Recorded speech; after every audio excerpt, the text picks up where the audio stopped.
स्वागत है आप सभी का सीए के कोर्स में। अगर सीए की बात करें तो ये बहुत ही बढ़िया one of the best professional course. और टफेस्ट की बात करें तो टफेस्ट कहने में टफेस्ट जरूर है, बट जो बच्चा रेगुलरली और डेडिकेटेड करता है उसके लिए ये टफेस्ट मतलब बिल्कुल नहीं पड़ेगा। बहुत आसान चीज़ है। बस प्रॉब्लम क्या है कि यहाँ पर बच्चे का जो रट्टाफिकेशन करता था वो नहीं चलेगा। अगर हम ये सोच रहे हैं कि हम रट्टा मार के सीए क्लियर कर सकते हैं तो ये नहीं कर पाएंगे। क्यों? उसका रीजन क्या है? रट्टाफिकेशन कहाँ तक पॉसिबल है? एक लिमिट तक पॉसिबल है, मतलब चीजें जहाँ कम होती है वहां पर एक बार मगअप कर लिया, सेम क्वेश्चन आएगा कर दिया। लेकिन जहां पर लिमिटलेस है चीजें, जहां पर कोर्स बहुत ज्यादा है, जहां पर आपके पास क्वेश्चन कैसा भी बन सकता है, मीन्स अपने को बेसिक कॉन्सेप्ट्स आने चाहिए, तो वहां पर हमें चीजों को समझना पड़ेगा। ठीक है, वो एक रिपीटेटिव नेचर के क्वेश्चंस आते हैं, आपको पेपर की प्रैक्टिस करने को मिलेगी। यहीं पर आपको पता चल जाएगा कि भाई इस चैप्टर से ये पर्टिकुलर टाइप का क्वेश्चन बनता है। सब चीजें आपको क्लियर होंगी पहले से ही।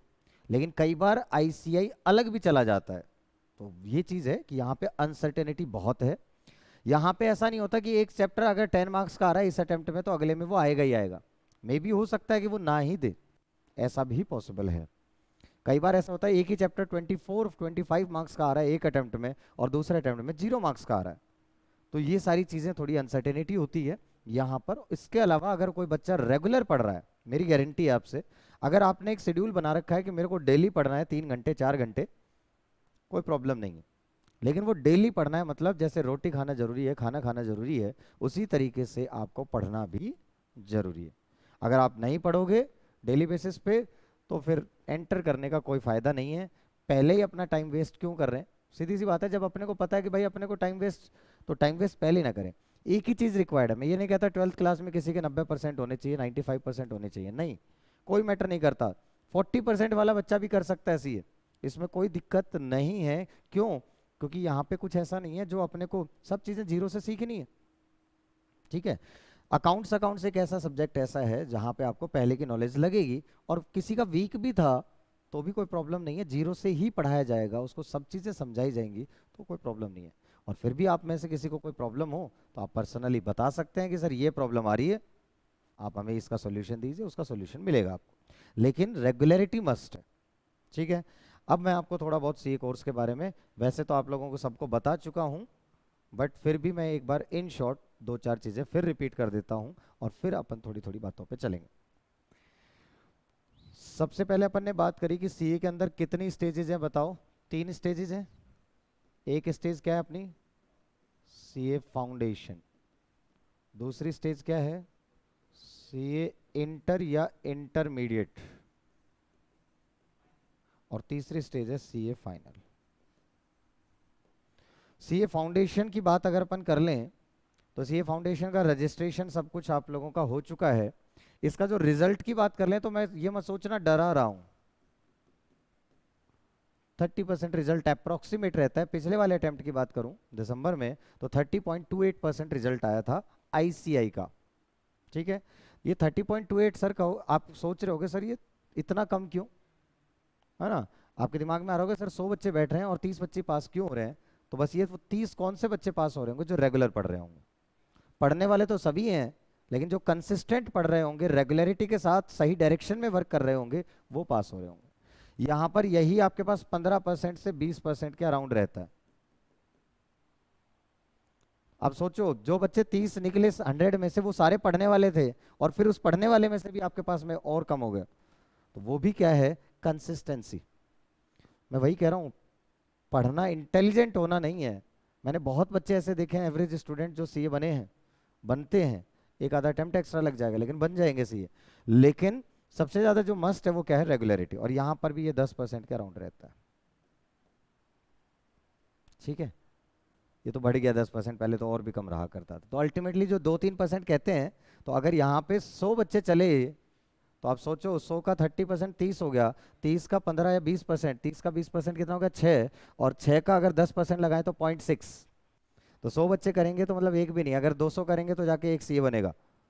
और अब तक का ये इसकी वैल्यू क्यों है, ये कोर्स करते क्यों है? क्योंकि अब तक नंबर अगर एग्जैक्ट देखोगे तो 3 लाख के आसपास होंगे टोटल।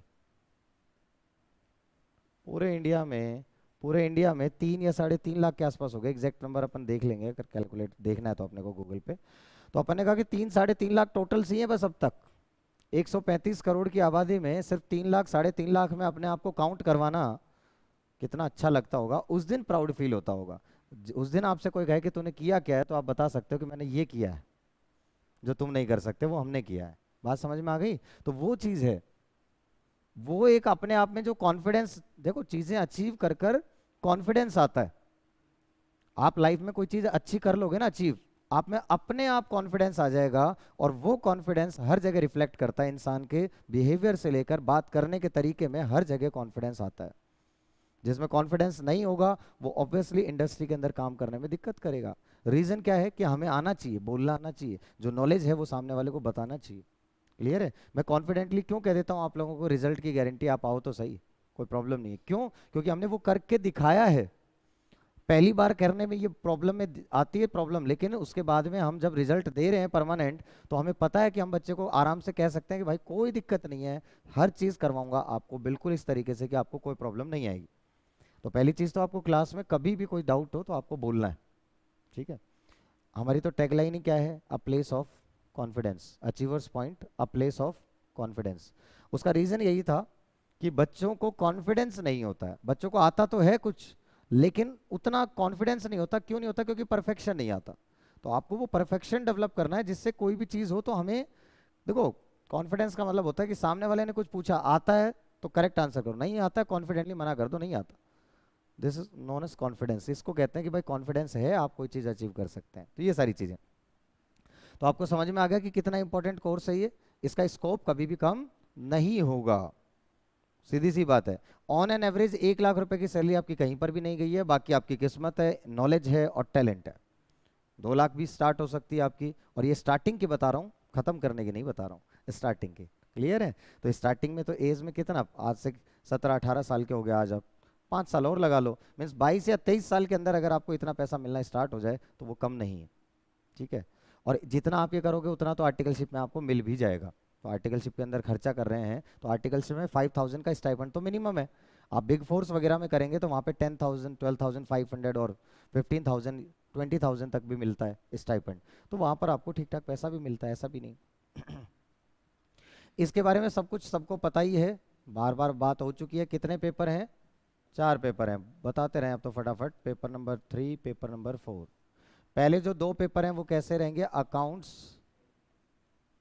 और दूसरा किसका है? Business law and BCR, business correspondence and reporting. तीसरा जो पेपर है वो किस चीज का है? Business maths, logical reasoning and stats. और लास्ट पेपर जो है वो क्या है? Business economics and BCK. Clear है? ये इनका जो मार्क्स डिस्ट्रीब्यूशन है ये सब भी मैं आपको बता चुका हूँ। 100 मार्क्स का अकाउंट्स, 60 मार्क्स की बिजनेस लो, 40 मार्क्स का बीसीआर। बीसीआर जो है वो इंग्लिश वाला पार्ट है। Business maths 40, logical reasoning 20, states 40, business economics 60 और बीसीके 40। आपको तो बीसीआर और बीसीके पढ़नी है, बट आने वाले टाइम में जो प्रपोज्ड स्कीम है उसमें बीसीके और बीसीआर भी हट जाएंगे। क्लियर है? मीन सीपीटी जैसा हुआ करता था वैसा ही होगा। पहले ये जो 2 पेपर होंगे आपके पास, ये कौन से? ये वाले, ये क्या हो जाएंगे? सब्जेक्टिव। और कितने घंटे के होंगे ये? 3 आवर। अगले ये 2 पेपर जो होंगे वो क्या होंगे आपके पास? ऑब्जेक्टिव। कितने घंटे के होंगे? 2 आवर्स। क्या इसके अंदर नेगेटिव मार्किंग होगी? यस, -0.25। आगे की बात अपन बाद में देख लेंगे, बाकी थोड़ा सा मैं बता देता हूं कि आपको इंटर के अंदर कितने पेपर होते हैं। आज की स्टेज में 2 ग्रुप होते हैं, ग्रुप 1, ग्रुप 2। आज कितने पेपर हैं इसमें? 4 पेपर इसमें हैं और 4 पेपर इसमें। ठीक है? बट ये 4 पेपर अब कितने होने वाले हैं आगे? 3 पेपर हो जाएंगे। और ये भी कितने हो जाएंगे? 3 पेपर हो जाएंगे। मतलब टोटल 8 की जगह अब कितने हो जाएंगे? बताओ, फायदा हुआ कि नहीं हुआ? यस। फिर उसके बाद जो यहाँ से यहाँ के बीच में जो ट्रेनिंग होती थी, यहाँ पे जो ट्रेनिंग होती थी उसको अपन क्या कहते हैं?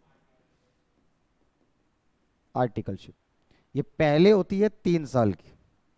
अच्छा, ये आर्टिकलशिप कब स्टार्ट कर सकते हैं? अच्छा, इससे पहले ये बताऊं कि ये जो ग्रुप है, अभी जो आपका अटेम्प्ट है वो कौन सा है? नवंबर। सीए फाउंडेशन का जो अटेम्प्ट पड़ेगा वो क्या है? नवंबर 2022। तो ये वाला कौन सा अटेम्प्ट पड़ जाएगा आपका? नवंबर 2023।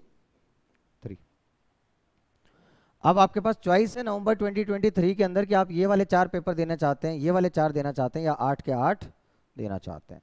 अगर आपने 4 दिए तो आपको क्या करना पड़ेगा? अगले 4 कहाँ देने पड़ेंगे आपको? फिर मई के अंदर, क्योंकि सीए के पेपर 6 महीने पे होते हैं, मई में और नवंबर में। तो आपको अगले 4 पेपर कब देने हैं? मई 2024 में। क्लियर है? 2024 के अंदर मई में देने पड़ेंगे। और अगर एक साथ दे दिए तो एक साथ जब पेपर 6 हो जाएंगे तो आपके लिए बेस्ट चांस होगा एक बार में ही देने का। मैं कभी सजेस्ट नहीं करता था बच्चों को बहुत ज़्यादा, मतलब जब तक इंटेलिजेंट बहुत ज़्यादा ना हो, कि आप 8 पेपर पे जाएं। मैं हमेशा कहता था 4 पेपर लें, 4 को पकड़ें, 4 को क्लियर करें, फिर अगले 6। लेकिन जब अब सिचुएशन चेंज हो रही है, जब 6 सब्जेक्ट हो जाएंगे तो यहाँ हमारे लिए पॉसिबिलिटी बन जाएगी। ठीक है, तो अपन वो कर सकते हैं। और बाकी अगर मई 24 में दिया तो फिर उसके बाद 3 साल बाद यहाँ पे अटेम्प्ट लग जाएगा सीए फाइनल का, नवंबर 2026 में। अगर यहाँ एक अटेम्प्ट डिले कर दिया तो ये भी डिले हो जाएगा। ठीक है, ऐसा होता था। इसके अंदर भी क्या क्राइटेरिया रहता है? 2 ही ग्रुप रहते हैं, ग्रुप 1 ग्रुप 2। चॉइस वही है आपके पास कि ग्रुप 1 दे दो पहले या ग्रुप 2 दे दो। इसमें भी 4 पेपर हैं, इसमें भी 4 पेपर हैं, कोई दिक्कत? 4 पेपर्स 4 पेपर। अच्छा, आर्टिकलशिप कब स्टार्ट होती है? आर्टिकलशिप का मतलब होता है इंटर्नशिप, सीए के अंडर ट्रेनिंग। ये कब स्टार्ट होगी? जब आप इंटर का कोई भी एक ग्रुप क्लियर कर लेंगे तो आप कर सकते हैं, ऑप्शन है। बट आप कब से करेंगे वो आपके ऊपर है। अगर आप चाहते कि नहीं मैं तो एक ग्रुप दे दिया अभी मैंने नवंबर में, दूसरा ग्रुप दिया मैंने मई में, मई 24 में, उसके बाद करूंगा तो उसके बाद कर लो। क्लियर है? जब से स्टार्ट करोगे तब से 3 साल, मतलब 2.5 साल। कहने का मतलब आर्टिकलशिप जब 2.5 साल हो जाएगी तो उसके बाद जो भी अटेम्प्ट आएगा वही आपका क्या हो जाएगा? आपके पास एग्जाम लग जाएगा फाइनल का। बट ये आर्टिकलशिप 3 साल की जगह अब कितने साल की होने जा रही है? 2 साल की होने जा रही है। तो ये आपके लिए बेनिफिशियल है कि जिसको जॉब में जाना है वो 2 साल की कर लो, जिनको आपके पास प्रैक्टिस करनी है उनको 1 साल की एडिशनल करनी पड़ेगी। क्लियर है? तो उनके लिए 3 साल की रहेगी। और पेपर आप जल्दी दे सकते हो, मतलब अब आपके पास शॉर्ट ड्यूरेशन में सीए आप क्लियर कर सकते हैं आने वाले समय में, जैसे ही ये हो जाएगा आपके पास। ठीक है, आगे बात समझ में? ठीक है, तो ये सारी चीज़ आपको समझ में आ गई ऐसे सीए फाइनल में। अच्छा, जब जब आपको पेपर देने हैं तब तब आपको एग्जाम फॉर्म भरना है, ये ध्यान रखना। एग्जाम फॉर्म भरना मत भूल जाना, वो ध्यान रखना। हालांकि यहाँ पर हो तो मेरी रिस्पॉन्सिबिलिटी, बट फ्यूचर में भी ध्यान रखना जिस अटेम्प्ट में पेपर देने उस अटेम्प्ट से पहले, जैसे सितंबर अगस्त या सितंबर में आते हैं आपके पास नवंबर अटेम्प्ट के लिए, और फेब या मार्च में आते हैं अपने पास मई अटेम्प्ट के लिए, तो ये आपको ध्यान रखना है। वो एग्जाम फॉर्म जरूर भरना है अपने को। ठीक है, तो ये सारी चीज़ें। इसमें कोई डाउट है, कुछ पूछना चाहते हो और कोई किसी के मन में कोई इसको लेकर डाउट है? सिलेबस कौन सा लगता है वो मैं बता देता हूँ हमारे ऊपर। अच्छा, पासिंग परसेंटेज देख लो पहले।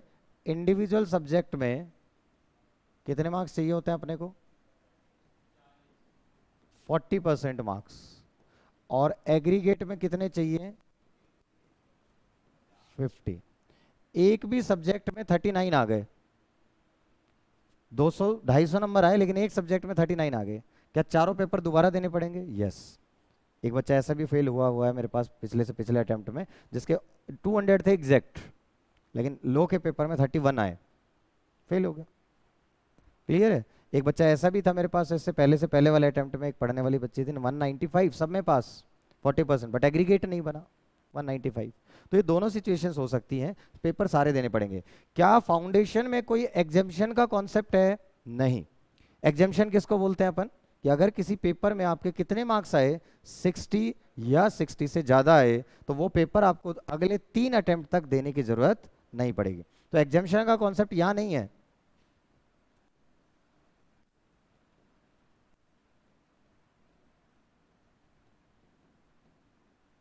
लेकिन यही इंटर के अंदर क्या एग्जाम्शन है? यस। ये एग्जाम्शन कितने टाइम तक वैलिड रहेगी? 3 अटेम्प्ट तक। इसको भी आगे चेंज किया जा रहा है, प्रपोज्ड स्कीम में इस पर भी है कुछ ना कुछ। आई थिंक 3 के 4 किए हैं या अनलिमिटेड किया, कुछ ऐसा होगा, इस पर भी कुछ ना कुछ होगा। और सेम चीज यहाँ पर भी ऐसा ही है एग्जाम्शन का।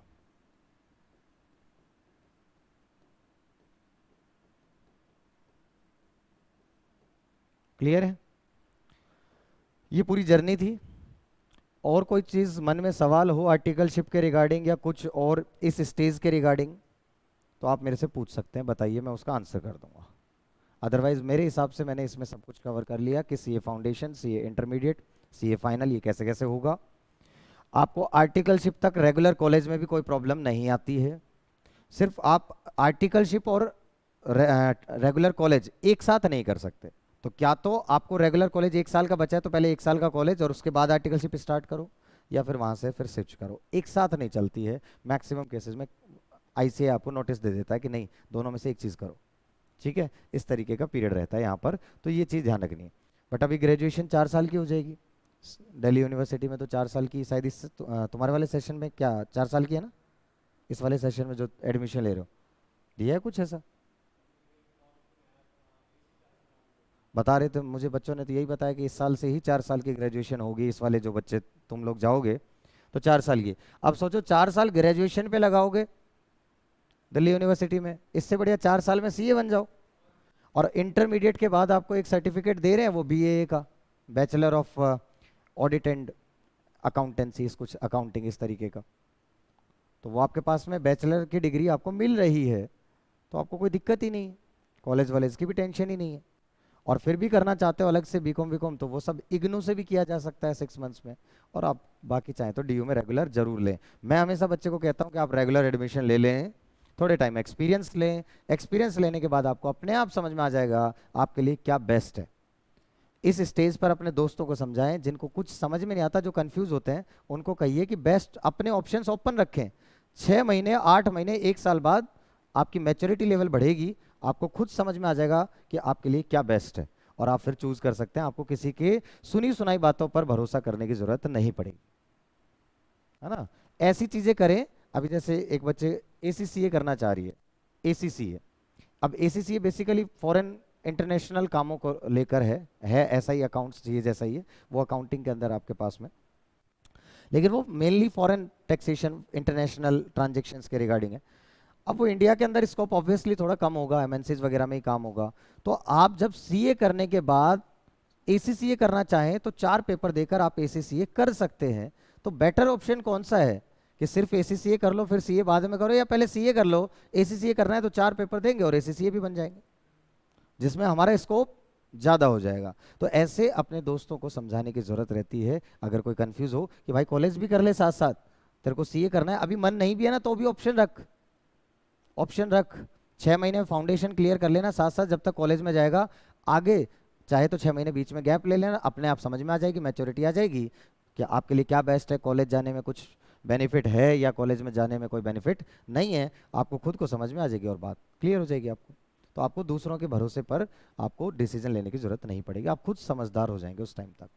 ठीक है, इसके अलावा और कोई डाउट है तो बताइए इसके अंदर। ये सब क्लियर हो गया? हाँ जी, ठीक है।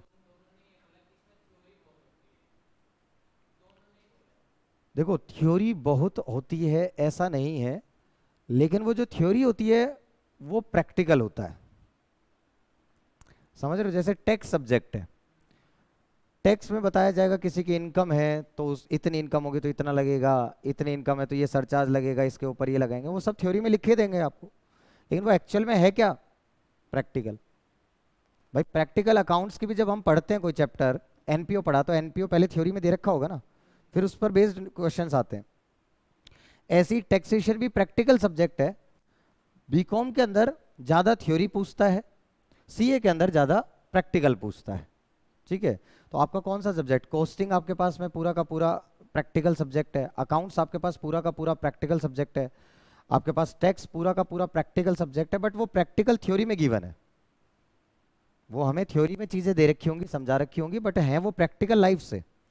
देखो थ्योरी और प्रैक्टिकल, थ्योरी उसको बोलते हैं अपन, जैसे आपने 12th क्लास में इंडियन इकोनॉमी पढ़ी, वो थ्योरी है प्योर, उसमें अपन कुछ नहीं कर सकते, ना दिमाग लगा सकते हैं, सिर्फ याद कर सकते हैं स्टोरी बनाकर, बस इतना कर सकते हैं। बट वो क्या प्रैक्टिकल लाइफ से रिलेट कर रही है? नहीं। लेकिन जब हम बात करते हैं माइक्रो इकोनॉमिक्स, मैक्रो इकोनॉमिक्स, तो क्या वो प्रैक्टिकल सिचुएशन से डील करती हैं? यस, तो वो प्रैक्टिकल है। समझ में आया ना?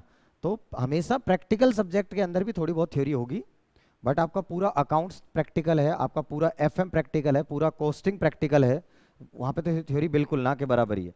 टैक्स एक ऐसा सब्जेक्ट है जहाँ पर आपके पास थोड़ा थ्योरी प्लस प्रैक्टिकल है, मतलब थ्योरी होगी, थ्योरी प्रैक्टिकल वाली होगी, उस पर बेस्ड प्रैक्टिकल होंगे। ठीक है, तो ऐसा है कुछ है, तो ये सारी चीज़ें।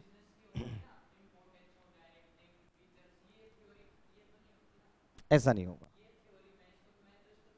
हाँ, मैं भी उसी को थ्योरी मानता हूँ, तभी मैं कह रहा हूँ कि वो थ्योरी नहीं है जो आप लोग सोच रहे हैं। यहाँ प्रैक्टिकल ज़्यादा है, थ्योरिटिकल पार्ट सीएस में ज़्यादा रहता है, कंपनी सेक्रेटरी में, वहाँ पे सारे लॉज ही पढ़ने होते हैं। यहाँ पे जो लॉ वाला पार्ट आएगा वो थ्योरी होगा। लेकिन जैसे आपको मैं बिजनेस लॉ की बात बताऊँ, तो इस बिजनेस लॉ के अंदर भी जो आपके पास चैप्टर्स आने वाले हैं, जैसे कॉन्ट्रैक्ट एक्ट है, ये प्रैक्टिकल सिचुएशन पर बेस्ड है कि भाई आपस में दो पार्टी कॉन्ट्रैक्ट कर रही हैं, तो इन दोनों पार्टीज के क्या क्या राइट्स हैं। तो सामने वाले ने परफॉर्मेंस नहीं करी अपने प्रॉमिस की, तो मैं क्या कर सकता हूँ, मैंने नहीं करी तो वो क्या कर सकता है, एक कॉन्ट्रैक्ट बनाने के लिए क्या क्या चीज़ें रिक्वायर्ड हैं। तो क्या ये थ्योरी है, क्या ये प्रैक्टिकल है? ये प्रैक्टिकल है। समझ रहे हो? डोमिनोज वाले ने पिज़्ज़ा आपके घर पर डिलीवर कर दिया गलती से, हो सकता है आपके यहाँ कोई टेनेंट रहता हो, उसने ऊपर मंगाया था और डोर बेल बजी, आप गए, बच्चे थे आप भी, आपने जाते ही ठीक है डिलीवरी दी, ले ली।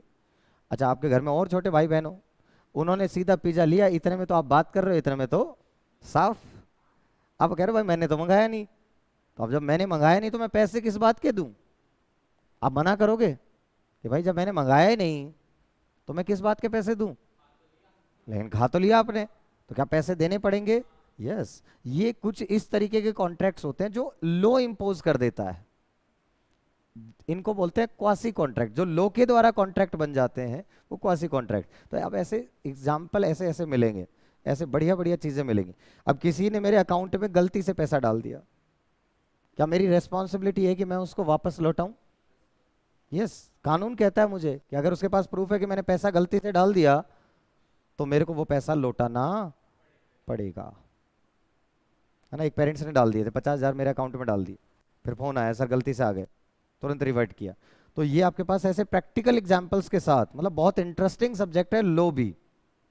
लेकिन बस बात यह है कि उसको पढ़ने के लिए हमें थोड़ा टाइम लगाना पड़ता है। लिखना थ्योरी में है तो वो थ्योरी भी याद करनी, पॉइंट्स तो हमें समझ में आने चाहिए, और प्रैक्टिकली समझ के करेंगे सारे सेक्शंस। बच्चों से पूछ के देखो, फीडबैक लेकर देखो, जब आपको पता चलेगा। बच्चा बाहर जाता है लो के अंदर बहुत परेशान होता है। अच्छे अच्छे इंस्टीट्यूट्स में जाने के बाद, वीएसआई चले जाओ या कोई भी बाहर दिल्ली साइड चले जाओ, दिल्ली साइड तो बहुत ही बुरा हाल है, वहां पर जाओगे तो भी आपको लो सब्जेक्ट में तो कहेगा कुछ समझ में ही नहीं आ रहा, और अल्टीमेटली अगर समझ में आ गया तो याद नहीं हो रहा। बट मैं यहाँ पर दोनों काम खुद कराऊंगा। मैं कह रहा हूँ 70% मेहनत मैं लगाऊंगा, 30% आपसे कह रहा हूँ। 30% क्या कह रहा हूँ कि आज जो पढ़ाया है घर जाकर पढ़ना है, गारंटी मेरी है रिजल्ट निकाल देंगे। मेरा टारगेट इतना ही है, मेरे को फर्क नहीं पड़ेगा शायद क्लास में अगर 10 बच्चे भी होंगे तो मेरे को फर्क नहीं पड़ रहा है, मैं वैसे ही पढ़ाऊंगा जैसे मुझे पढ़ाना है, जिस डेडिकेशन के साथ। लेकिन मेरे वो 10 के 10 स्टूडेंट्स निकलने चाहिए, ताकि कल को मैं बोर्ड लगवाऊं कहीं पर तो मैं दिखा सकूं कि देखो मेरे पास तो 10 ही थे और मैंने तो 10 के 10 को निकाला है। ये मैटर नहीं करता कि बच्चे कितने थे, अगर मैं 50 बच्चे लेके और 10 निकाल रहा हूँ तो फिर वो रिजल्ट ही नहीं है, वो तो ऑटोमेटिक 50 में से 10 बच्चे निकल जाएंगे। ठीक है, तो मेरे लिए मोटिवेशन ये होता है कि भाई जो आया वो 100% मेरे पास क्लियर करना चाहिए। किसी को इंटरेस्ट है ना गेमिंग वगैरह में, मुझे लगता है आपको गेमिंग में बड़ा इंटरेस्ट है, हाँ ऐसा सो है तो कोई प्रॉब्लम नहीं है। बट प्रॉब्लम ये है कि जो हमारा जो टाइम है ना 3 घंटे 4 घंटे पढ़ने का, वो पहले पढ़ लो, उसके बाद जिंदगी में जो तुमको करना है वो तुम कर लो। समझ में आ गया ना? डेली का मैं ये नहीं कह रहा 24 घंटे पढ़ना है, नहीं कह रहा। 3-4 घंटे की क्लास होगी, 3 घंटे आप घर पे पढ़ लो रेगुलरली, बस बाकी टाइम आपको जो करना है वो कर लो। मीन्स 1/3 इधर दे दो, मतलब 1/3 भी नहीं हुआ, 1/4 हुआ, 6 घंटे, 6 घंटे 7 घंटे, तो 1/3 या 1/4 इधर दे दो, बाकी जो करना है कर लो। 1/3 सोने में निकाल दो और बाकी जो तुम्हें करना है एक पार्ट अपना जो तुम्हें करना है वो कर सकते हो। और कोई डाउट है तो बताइए। थोड़ा सा बोला करो क्लास के अंदर, है ना, थोड़ा सीरियस कम रहा करो क्लास में, इतने ज़्यादा कि जैसे हम बोर हो गए हैं या सीरियस, ये चीज़ नहीं होनी चाहिए। क्लास में माहौल बनाओ बातें करने का, बोलने का। क्यों मनोहर लक्ष्मण, नाम मनोहर लक्ष्मण ही है ना पूरा ही, तो मनोहर बोलूंगा मैं आपसे, है ना, दोनों नाम नहीं बोलूंगा, मैं मनोहर बोलूंगा, ठीक है। तो आपको क्लास में क्या है बोलना है, एनवायरनमेंट ऐसा बनाओ जिसमें आप लोग एक दूसरे को जानते हो। देखो सीए के अंदर आप जब सीखेंगे तो इसमें एक दो ट्रेनिंग और होती है, मैं आपको बता दूं, ये तो हो गया। इसके अलावा एक 15 डेज की ना एमसीएस होती है, ओरिएंटेशन प्रोग्राम होता है यहाँ पे इंटर के बाद, और यहाँ पर वो एमसीएस होता है, क्योंकि हमारे यहाँ कॉलेज तो होता नहीं है। अब कॉलेज वाली मस्ती कैसे करेंगे, तो कॉलेज वाली मस्ती करने के लिए आपके लिए छोटे छोटे प्रोग्राम रखे गए हैं कि 15 दिन आप जाइए इंटर के अंदर, वो ट्रेनिंग करिए, वो ट्रेनिंग कंपलसरी है हमारे लिए, तो वो ट्रेनिंग करिए। उस ट्रेनिंग के अंदर आपको यही सब चीज़ें मस्ती करना सिखाएंगे। सबसे पहली चीज़ सिखाई जाती है कि सीए का जो काम है वो क्या है, नेटवर्किंग का। अगर आप प्रैक्टिस करना चाहते हैं तो सबसे बड़ी चीज़ क्या है, नेटवर्किंग। आज के टाइम में कोई भी बिजनेस हो किस चीज़ पर डिपेंडेंट है, नेटवर्किंग। नेटवर्किंग आपकी स्ट्रांग है। अब जैसे मेरा नेटवर्क स्ट्रांग है, पूरी भिवाड़ी के अंदर बच्चे मुझे जानते हैं, पूरी भिवाड़ी के अंदर हर सोसाइटी के अंदर मेरे से पढ़े हुए बच्चे हैं, वो एडवर्टीजमेंट मेरा कर रहे हैं, तो यही तो मेरी नेटवर्किंग है, वही तो मेरे लिए एक एसेट है जिसकी वजह से आप लोग आ रहे हो, जो दूसरा आपको कन्वे कर रहा है कि भाई वहां चले जाओ।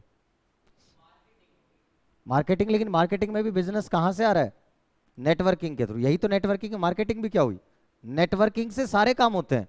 लिंक से, बिहेवियर से क्या काम नहीं होता, सारे काम उसी से ही होते हैं। तो वही है ना, लिंक बनाओ।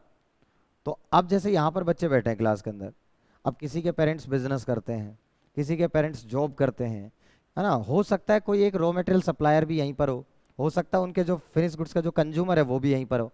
तो आपस में बात करोगे, पता करोगे, अच्छा कितनी नॉलेज मिल सकती है। यहाँ पे 10 लोग बैठे हो तुम लोग, तो इन 10 लोगों का क्या होगा, आपके पास अलग अलग के पेरेंट्स अलग अलग काम कर रहे हैं, तो कम से कम नॉलेज तो बढ़ेगी। अच्छा ये काम भी होता है, ऐसा कुछ भी होता है, अच्छा किस, कोई सर्विस करता है तो कौन सी इंडस्ट्री में सर्विस करते हैं। लेकिन अपन क्या है कि पूछते ही नहीं है।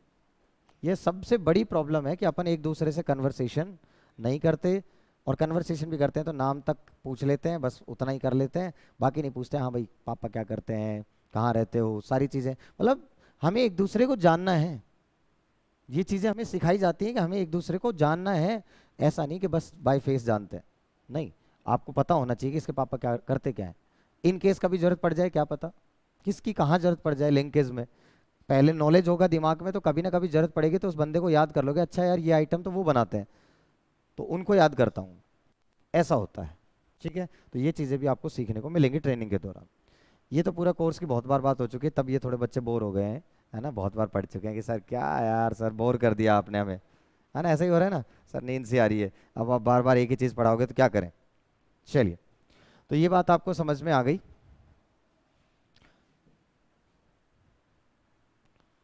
ये ICI.org ये वेबसाइट है, ICI.org। ये वेबसाइट के ऊपर स्टूडेंट पोर्टल, वैसे ये प्रॉपर ये पूरी वेबसाइट है, आपके पास ये प्रेसिडेंट है हमारे, ठीक है, देवाशीष मित्रा। ये यहाँ पे प्रपोज्ड, ये न्यू आया है, अगर आप चाहते हैं पूरा इसको पढ़ना कि क्या आने वाला है तो ये आप इसको पढ़ सकते हैं, यहाँ पे न्यू ब्लिंक कर रहा है ये। और स्टूडेंट्स, हमें सारी चीज़ें स्टूडेंट्स में मिलेंगी।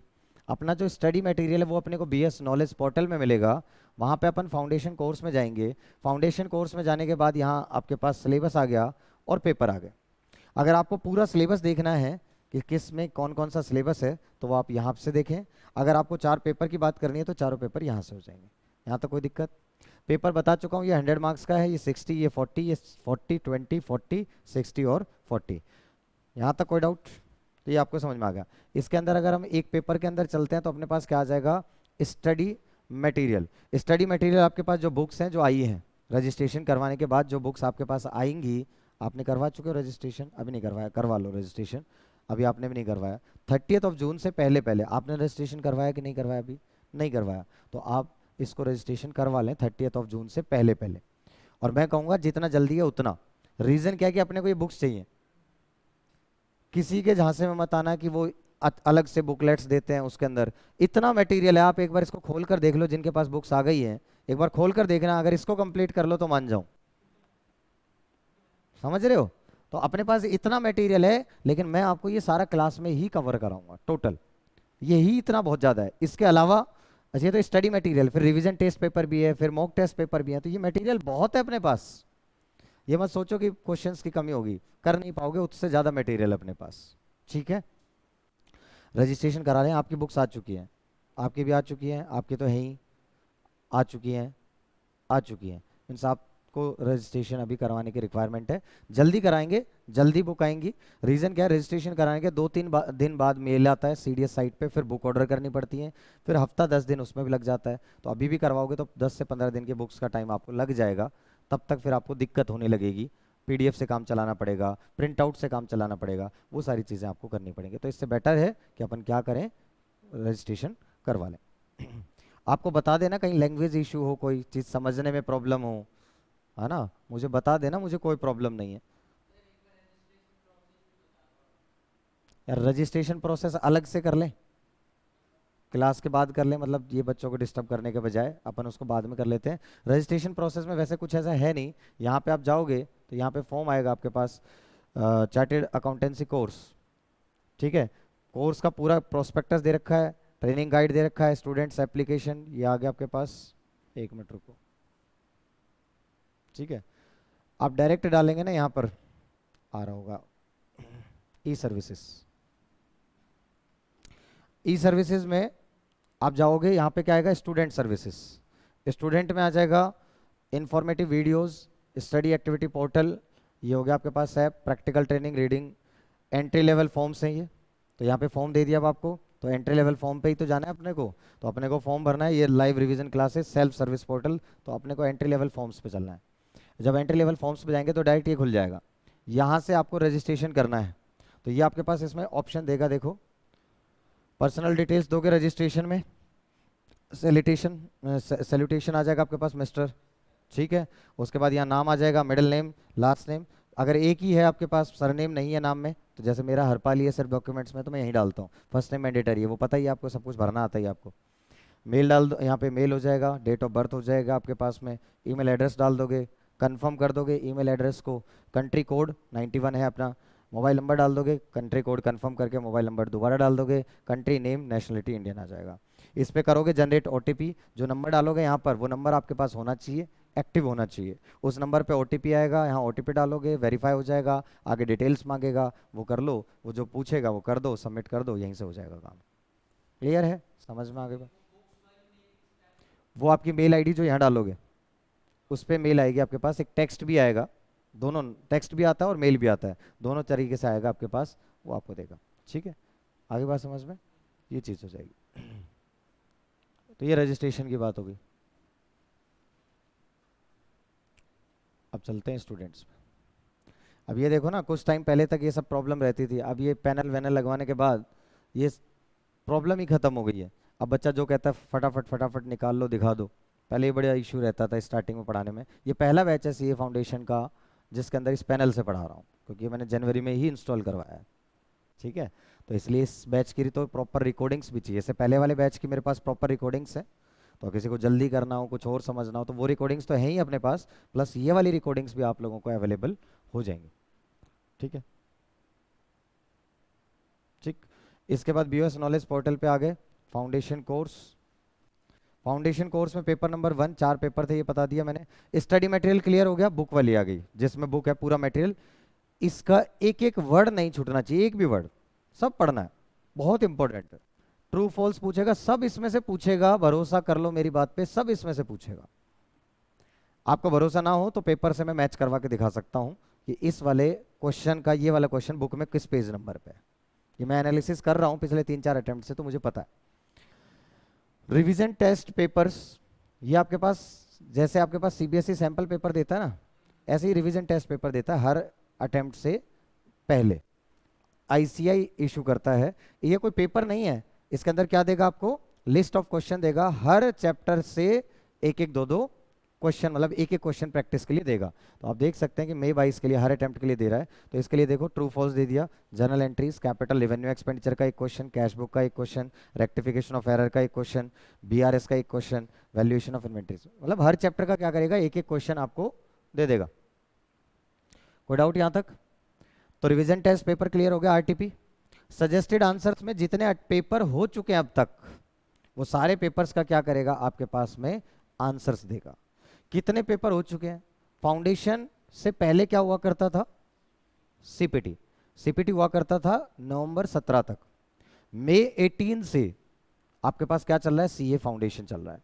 तो अब तक कितने अटेम्प्ट हो चुके हैं, मई 18, नवंबर 18, मई 19, नवंबर 19, फिर मई 2020 नहीं हुआ था कोरोना के चक्कर में, फिर नवंबर 20 दिसंबर में हुआ होगा, मतलब वो चीज़ चल रही है, फिर जुलाई के अंदर हुआ, इस तरीके से जनवरी। क्लियर है?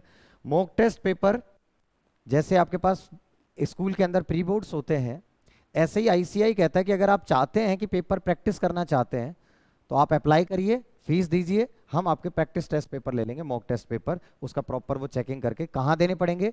इसके लिए अप्लाई करना पड़ता है। ऐसा नहीं कि हर बच्चे को ये फैसिलिटी, मतलब आपके लिए अगर आपने अप्लाई किया तो दे सकते हो, रीजनल ब्रांच पे जाकर। रीजनल ब्रांच यहाँ पे रेवाड़ी में है या गुड़गांव में, ठीक है, वहाँ जाकर आप ये पेपर्स दे सकते हैं। फीस लगेगी, प्रॉपर जैसा एग्जाम होता है उसी तरीके से होगा ये आपके पास, तो आपकी प्रैक्टिस हो जाएगी। बट ये प्रैक्टिस वहाँ जाने की जरूरत नहीं पड़ेगी, यहाँ बहुत प्रैक्टिस हो जाएगी आपको उस लेवल। ठीक है, समझ में आ गया? क्वेश्चन पेपर में पिछले अटेम्प्ट जितने भी हो चुके हैं सबके पेपर हैं, देख लो जो जो अटेम्प्ट हुए हैं। मई 18, नवंबर 18, मई 19, नवंबर 19, नवंबर 20, मई वाला नहीं हुआ था कोरोना की वजह से, और जनवरी 2021, जुलाई 2021। यहाँ पे ना दो ऑप्शन दिए थे, नवंबर और जनवरी में दो ऑप्शन दिए थे कि जो बच्चा नवंबर में नहीं देने का अभी तैयारी नहीं कर पा रहा है, टाइम कम है तो कोरोना की वजह से, तो हम उसको 2 महीने बाद भी ऑप्शन है वो दे सकता है। तो इसलिए ये दो पेपर हो गए थे, नहीं तो यहाँ होता नहीं था जनरली। तो ये हो गया जुलाई और ये हो गया दिसंबर। ठीक है, अब की बार ये जून में हो रहे हैं। अब देखो ये नवंबर में होंगे या दिसंबर में होंगे, तो कोशिश ये है कि नवंबर में ही होंगे, बट मे भी हो सकता है ये कुछ डिले कर दें, ये वाला टाइम डिले हुआ है तो हो सकता है कि दिसंबर में हो जाए। नवंबर का मानकर चलते हैं अपन, लेकिन दिसंबर में भी होंगे तो मैं आपका साथ नहीं छोड़ूंगा जब तक दिसंबर में पेपर, मतलब पेपर चाहे वो कभी भी हो, जनवरी में हो, नवंबर में हो, दिसंबर में हो, तब तक आपकी क्लासेस चलती रहेंगी, रिवीजन चलता रहेगा, पेपर चलते रहेंगे, सब कुछ। ऐसा नहीं कहूँगा कि घर पे बैठ जाओ। इस बार फाउंडेशन जून में क्यों? पहले 23 मई से थे स्टार्ट पेपर, बट क्योंकि 12th क्लास के सीबीएसई वालों के जो पेपर थे वो क्लैश कर रहे थे तो प्रॉब्लम आ रही थी, तो इसलिए 1 महीना डिले गया। एक चीज ये है, 12th के बाद बच्चा दे सकता है सी फाउंडेशन। मई वाला अटेम्प्ट भी आप दे सकते थे, ये वाला अटेम्प्ट अगर आप पहले फॉर्म भरते तो 4 महीने पहले फॉर्म भरते। अगर आपने दिसंबर में फॉर्म भर दिया होता तो आप दे देते, लेकिन तैयारी करने में टाइम चाहिए होता है बच्चे को, 12th के साथ साथ वो करना नहीं चाहता, इस वजह से आपके पास में ऐसा है कि हम नवंबर के लिए ज़्यादा जाते हैं। लेकिन दे सकते हो, ये एलिजिबिलिटी जरूर है ना। चाहे तो बच्चा 12th में ही प्रिपेयर कर ले अपने आप को और फिर दे दे, बट कर नहीं पाता 12th वाला, 12th क्या कर ले वही बहुत है। ठीक है, तो ये चीज़ है। तो ये सब चीज़ें समझ में आ गई आपको, स्टडी मटेरियल क्लियर हो गया आपको, रिवीजन टेस्ट पेपर क्लियर हो गया, एमटीपी क्लियर हो गया, है ना, ये सब हो गया क्वेश्चन आंसर पेपर्स। एक टर्म है कोरिगेंडम। ये कोरिगेंडम टर्म का मतलब क्या है? इसका मतलब क्या है बताओ जरा। जो बुक्स के अंदर मिस्टेक्स होती हैं वो करेक्शन कहाँ दे रखी होंगी आपको? यहाँ कोरिगेंडम में दे रखी होंगी। जो बुक्स में मिस्टेक होंगी वो कहाँ दे रखी होंगी अपने पास? कोरिगेंडम में गिवन होंगे। तो यहाँ पे देखो टाइपिंग मिस्टेक दे रखी होगी कि कहाँ कहाँ आपके पास मिस्टेक। तो ये वाली यूनिट के अंदर, इस चैप्टर के अंदर, इस पैरा के अंदर, पेज नंबर इस पे ये गलती हुई है। जो गलती होगी वो बोल्ड में करके इन्होंने हर जगह इसको मार्क करके दे रखा होगा। क्लियर है? तो ऐसी कुछ मिस्टेक्स अगर हो जाती हैं तो वह ऐसा होता है। ये सब हो गया, तो ये सब आपको समझ में आ चुका है। अब अपन बात करेंगे अपनी पढ़ाई की। ठीक है, अकाउंट्स के सिलेबस की बात करता हूं मैं आपसे। तो मैंने आपको पहले भी बताया है कि अकाउंट्स के सिलेबस में पूरा क्लास 11th का सिलेबस है थ्योरी पार्ट। लेकिन ये थ्योरी पार्ट ना बहुत ज़्यादा इंपॉर्टेंट नहीं है। इंपॉर्टेंट क्या है इसमें? कैपिटल और रेवेन्यू एक्सपेंडिचर्स एंड रिसिप्ट्स। ये आपके पास एक 2 मार्क्स का ट्रू फॉल्स हमेशा आता है, और वो बुक से ही आता है, हमेशा आता है एज इट इज। ठीक है, दूसरा, ज्यादा से ज्यादा यहां से एक क्वेश्चन बन जाता है अकाउंटिंग स्टैंडर्ड से, 2 मार्क्स का एक ट्रू फॉल्स में, वो अपन देख लेंगे। इसके अलावा देखेंगे, करेंगे सारे, बट फोकस ज्यादा कहाँ करना है वो मैं बता रहा हूँ। Concept, accounting concept, principle and convention, जैसे going concern, historical cost concept, आपके पास money measurement, business entity concept, matching principle, conservatism, है ना, एक्रूअल कॉन्सेप्ट, ये सब जो अपने पढ़े हुए हैं, तो ये आपके पास डुअल एस्पेक्ट, तो ये सब यहाँ पर पढ़ने को मिलेंगे, वही जो 11th क्लास में पढ़े थे। तो इनमें कई बार कोई डिफरेंस आ जाता है, 1 या 2 बार आ चुका है 4 मार्क्स में, तो अपन सारी तैयारी उस हिसाब से करेंगे। जो आ चुका है वो तो मैं आपको इतना टिप्स पे करवाऊंगा, कोई प्रॉब्लम ही नहीं है, और उसके बाद भी पूरा हम पढ़ेंगे ही पढ़ेंगे, मीन्स आपका कुछ नहीं छूटेगा, ये मेरी गारंटी है। ठीक, उसके बाद अकाउंटिंग प्रोसेस में क्या क्या आ गया? जर्नल पढ़ चुके हैं ledger, trial balance, subsidiary books, cash book, इनमें से कुछ पूछता नहीं है। जर्नल पूछेगा क्या कभी? नहीं। लेजर पूछेगा? नहीं। Trial balance? नहीं। सब्सिडरी बुक्स में से एक दो बार क्वेश्चन आया, परचेज बुक बनाने को आई है एक बार, तो ये नॉर्मल फॉर्मेट था। कैश बुक रेयर शायद एक बार आई हो, अदरवाइज कैश बुक से भी नहीं आता। रेक्टिफिकेशन ऑफ एरर हर बार आता है, ये हर बार आता है। ये मैं एनालिसिस भी दूंगा आपको, किस अटेम्प्ट में कितने कितने मार्क्स का कौन कौन सा क्वेश्चन आया, मैं सारा एनालिसिस दूंगा आपको, दिखा दूंगा। मैं अभी दिखा दूंगा, नहीं तो नेक्स्ट क्लास में दिखा दूँ। बीआरएस हर अटेम्प्ट में आता है 10 मार्क्स का, 4 नंबर मिनिमम। एक बार ऐसा हुआ है जब 4 नंबर का आया, अदरवाइज हर अटेम्प्ट में कितना आता है? 10 मार्क्स। इतना सिंपल सा चैप्टर है, हर कोई कर लेता है 10 मार्क्स का। बताओ, इसमें कोई प्रॉब्लम ही नहीं होनी चाहिए। तो नंबर स्कोर करना बहुत आसान है। डेप्रीसिएशन 4 नंबर का आता है लगभग हर अटेम्प्ट में, कभी बाई चांस 10 का हो सकता है एक आधे अटेम्प्ट में, नहीं तो 4 का ही आता है। बिल्स ऑफ एक्सचेंज लगभग लगभग आता है। Sale of goods on approval 5 number में आता है, ये नया चैप्टर है। कंसाइनमेंट नया चैप्टर है। एवरेज ड्यू डेट नया चैप्टर है। अकाउंट करंट नया चैप्टर है। मतलब अपने पास 4 टॉपिक तो ये नए हो गए, 4 तो ये नए हो गए, और एक ये इन्वेंट्रीज नया होगा। तो टोटल कितने नए टॉपिक्स हो गए अपने पास?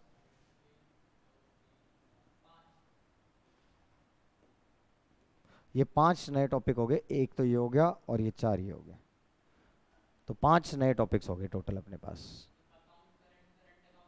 नहीं अलग अलग चीज़ है, ठीक है, बहुत सिंपल चीज़ है। Average due date, account current, बहुत आसान चीज़ है। सारे चैप्टर्स ही बहुत आसान है। मैं कहूँ तो अगर समझ के पढ़ोगे और मेरे साथ साथ चलोगे तो मेरी गारंटी आपको कहीं प्रॉब्लम नहीं आएगी। आप कंपेयर करके देखना, मैं बता रहा हूँ, मैंने तो कोचिंग्स बहुत ली हैं। प्रॉब्लम क्या होती है, बाहर आपको कोई ध्यान नहीं देता है। आप साथ कर रहे हो नहीं कर रहे हो, पढ़कर आए नहीं पढ़कर आए, होमवर्क किया नहीं किया, समझ में आए तो ठीक, ना आए तो ठीक, वहाँ पे आके टीचर का एक काम है, बस मेरे को अपना लेक्चर कंप्लीट करना है, कोर्स कंप्लीट करना है, बात खत्म। बच्चा ब्लेम कर नहीं सकता कि अच्छा टीचर ने कराया नहीं, टीचर ने पूरा कोर्स करा दिया, ठीक है। वो उतना डेप्थ में नहीं जाएंगे, रिवीजन नहीं कराएंगे। जबकि मेरी हर क्लास आधी क्लास रिवीजन पे जाती है। ये तो आपने अभी भी एहसास कर लिया होगा कि मैं कितना ज़्यादा रिवीजन कराता हूँ, मेरा ऐसा ही चलता है। आधी क्लास रिवीजन की रहेगी और आधी क्लास जो नया पढ़ेंगे वो रहेगी, और घर जाके आपको बस नया पढ़ना है, वही पढ़ना, ठीक है। तो ये सब चीज़ समझ में आ गई। उसके बाद आपके पास में क्या आ गया?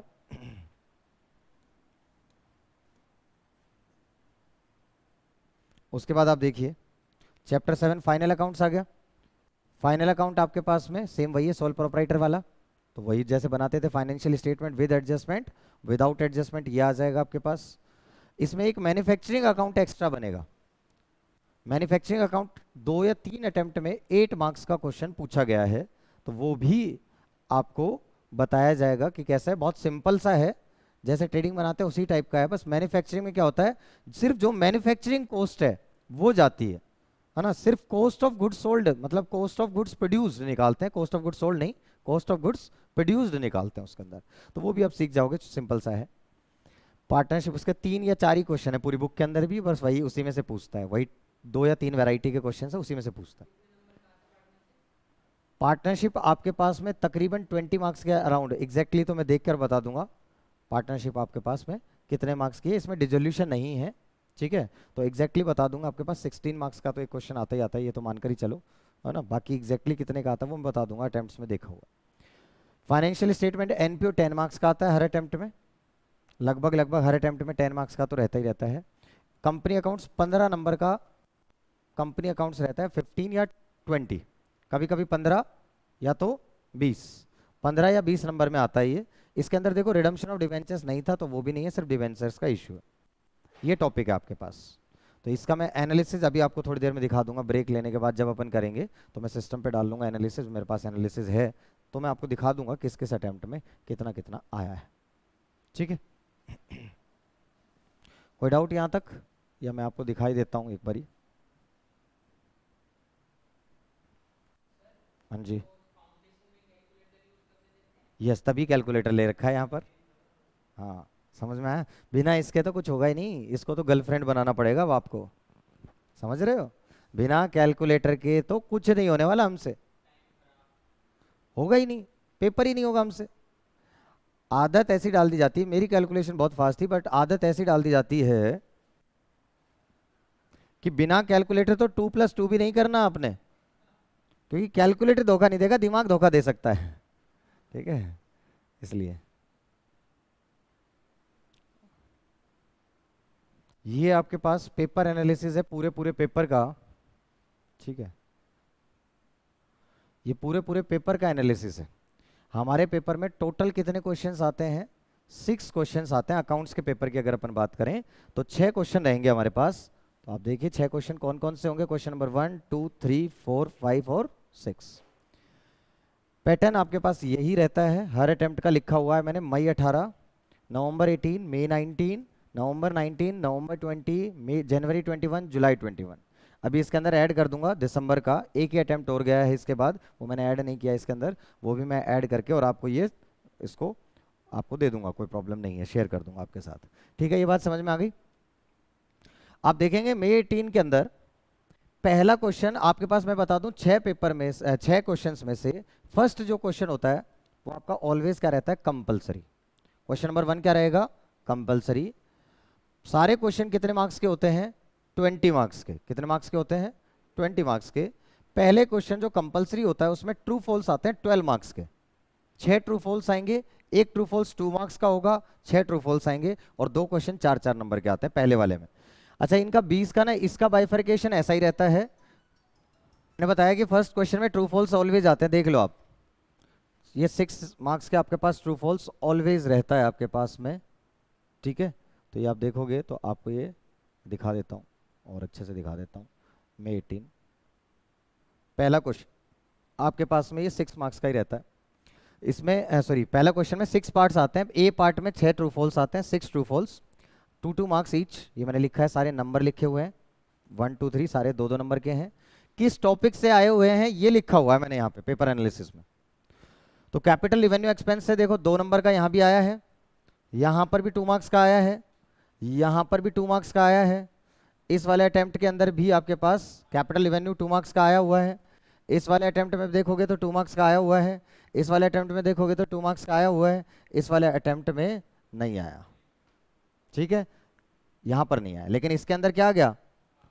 आपके पास 4 नंबर में क्वेश्चन दे दिया, मतलब ये चैप्टर 2 मार्क्स का तो रहेगा ही रहेगा। क्लियर है, कंफर्म सा है। यहाँ डिफरेंस दे दिया बस, capital and revenue expenditure generally वो यही पूछता है ना। फिर भी एक बार इसमें रीवेरीफाई हो सकता है, कहीं बाई चांस कोई मिस्टेक भी होगी। वैसे ये हर अटेम्प्ट में आता है, ठीक है।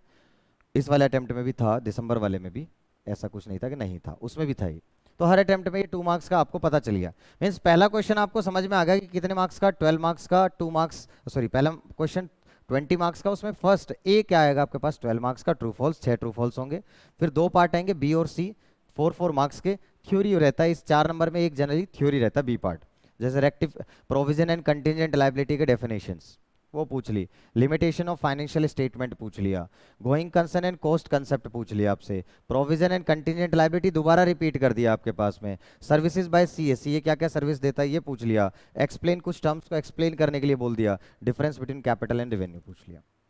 इसी तरीके से देखो 4 नंबर के क्वेश्चन में रेक्टिफिकेशन 4 मार्क्स में दे दिया। इसमें फिर इनका कोई वो नहीं है, मैंने आपको बताया। तो इस तरीके से पेपर है कंसाइनमेंट।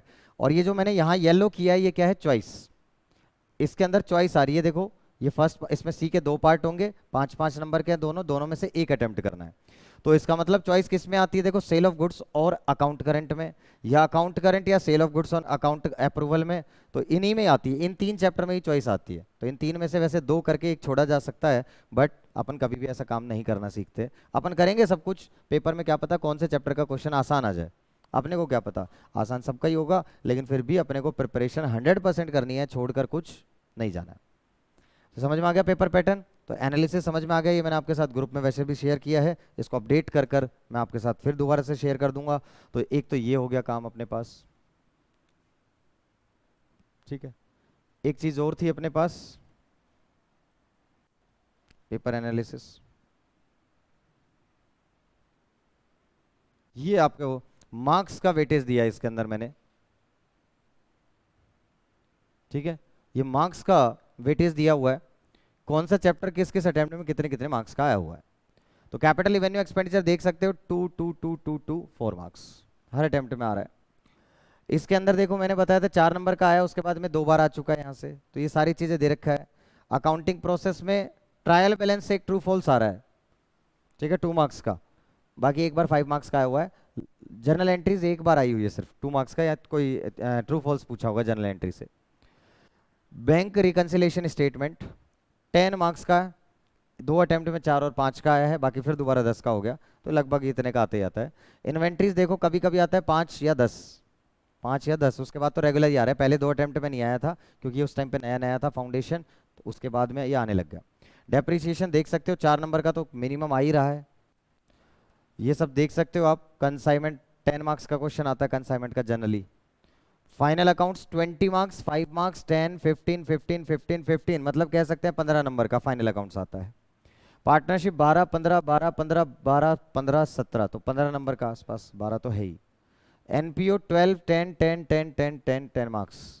और इश्यू ऑफ शेयर्स 12, 10, 10, 10, 17, 12, 17, 19, ये आपके पास आ रहा है, तो 15 नंबर के आसपास को अपन ये भी मान के चलते हैं। ये कभी आता है कभी। ओवरऑल देखोगे तो 15 नंबर, 15 नंबर, 17, 17, 17, 19, तो मतलब 15 का तो आपके पास कंपनी अकाउंट्स भी रहता ही रहता है। तो ये सब एनालिसिस बाद में रिक्वायर्ड होते हैं जब पेपर पर फोकस करते हैं स्ट्रेटेजी, बट स्टार्टिंग में तो अपने को पूरा पूरा 100% पढ़ना ही पढ़ना है। तो ये सारी चीज़ें आपको समझ में आनी चाहिए। कोई दिक्कत इसमें? चलिए अब अपन चलते हैं। ये अपन ने कर लिया, ये सारी चीज़ें आ गई, तो कोर्स समझ में आ गया। अकाउंट्स का कोर्स क्या है आपके पास? तो अकाउंट्स के कोर्स में पेपर 1 अकाउंट्स कोर्स कौन सा है बताओ? Class 11th plus class 12th plus 5 new topics या चैप्टर्स। कौन कौन से 5 नए टॉपिक हैं वो भी देख लेते हैं। सबसे पहले इन्वेंट्रीज चैप्टर नंबर 4 में, consignment, average due date, account current,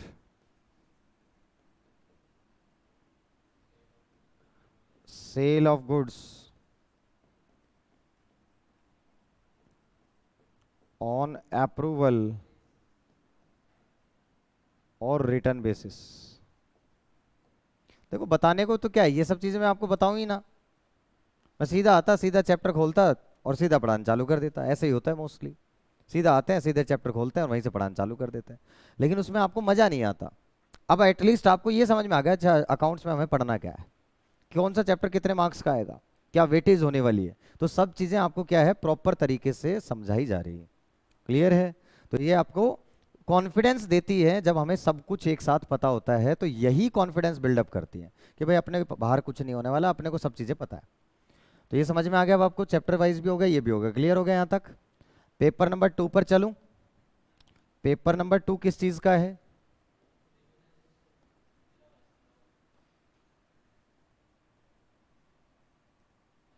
business laws and BCR को क्या बोलते हैं? Business correspondence. करेस्पॉन्डेंस बोलते हैं जो अपन जैसे पार्सल वगैरह आते हैं ना, कुछ लेटर वेटर आते हैं, करेस्पॉन्डेंस लिखना, नोटिस लिखना, लेटर लिखना, ये सब चीज़ें। तो correspondence, business correspondence and reporting, reports वगैरह बनाना, ये आएगा। अब इसके अंदर क्या है, एक तो आ गया बिजनेस लॉ और एक आ गया बीसीआर। इन शॉर्ट ये जो बीसीआर है ये इंग्लिश का जैसा है, मतलब वही पार्ट है, वोकैबुलरी होगी इसमें। 2-3 एमसीक्यू आएंगे आपके पास। एंटोनिम्स बताओ, एंटोनिम्स मतलब विलोम शब्द, अपोजिट। सिनोनिम्स बताइए, पर्यायवाची, है ना। मीनिंग बताइए वोकैब का, इसका इस टर्म का मतलब क्या है। एमसीक्यू देता है कि इन 4 में से बताओ इसका मतलब क्या होगा। कुछ ऐसे होते हैं, कुछ होते हैं एक्टिव को पैसिव में कन्वर्ट करना, डायरेक्ट को इनडायरेक्ट में कन्वर्ट करना, ऐसे भी क्वेश्चंस होते हैं। इसके अंदर एक पार्ट आएगा कम्युनिकेशन का। कम्युनिकेशन 8 नंबर का आता है। तो कम्युनिकेशन वाला जो चैप्टर है वो बहुत नॉर्मल है कि कम्युनिकेशन, वर्बल कम्युनिकेशन है, रिटन कम्युनिकेशन है, डायरेक्ट या इनडायरेक्ट कम्युनिकेशन होता है, फॉर्मल और इनफॉर्मल होता है। तो फॉर्मल के क्या फायदे हैं, इनफॉर्मल के क्या फायदे हैं, और टाइप्स ऑफ, आपने कम्युनिकेशन तो बीएसटी में पढ़ा हुआ है, तो वो बीएसटी वाला पार्ट यहाँ पर है, वो कम्युनिकेशन वाला पार्ट। हाँ बस कम्युनिकेशन, ठीक है। बाकी तो इंग्लिश वाला पार्ट है। कॉम्प्रिहेंशन भी आता है इसमें, रेज्यूमे राइटिंग आएगी आपके पास कि रिज्यूम कैसे बनाए, आपके पास मेल राइटिंग आएगी कि मेल कैसे लिखें। तो ये सारी चीज़ें आपको प्रैक्टिकल है। अब बताओ थ्योरेटिकल है, मेल लिखना सिखा रहे हैं, मेल लिखनी आती कि नहीं आती? आती है। थोड़ा बहुत उसमें फॉर्मल चीज़ें सीखनी है कि कैसे लिखना है अपने को। उसमें सीसी का मतलब क्या होता है, बीसीसी का मतलब क्या होता है, सेंडर का क्या होता है, कैसे एड्रेस करते हैं, है ना, वो सारी चीज़ें लिखनी है अपने को। तो ये सब चीज़ें इसमें सिखाएगा, वो आते हैं उसके अंदर। बिजनेस लॉ के अंदर कितने एक्ट होते हैं अपने पास? 5 एक्ट। कौन कौन से हैं बताओ जरा, सबसे पहले कौन सा पढ़ेंगे? The Indian contract act.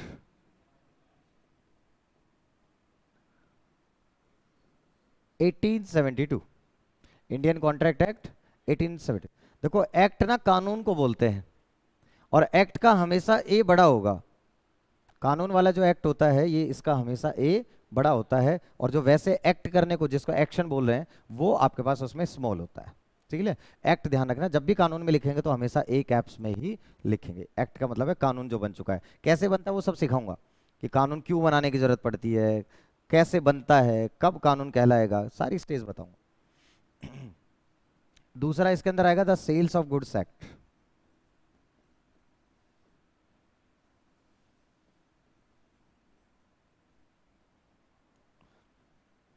अच्छा, ये जो ईयर लगाते हैं ना अपन साथ में, ये जिस साल के अंदर ये बना है वो लिखा होता है, इनेक्टमेंट वाला।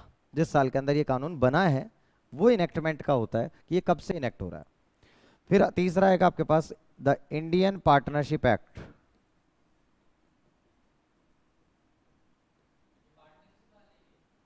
यस वही है ये।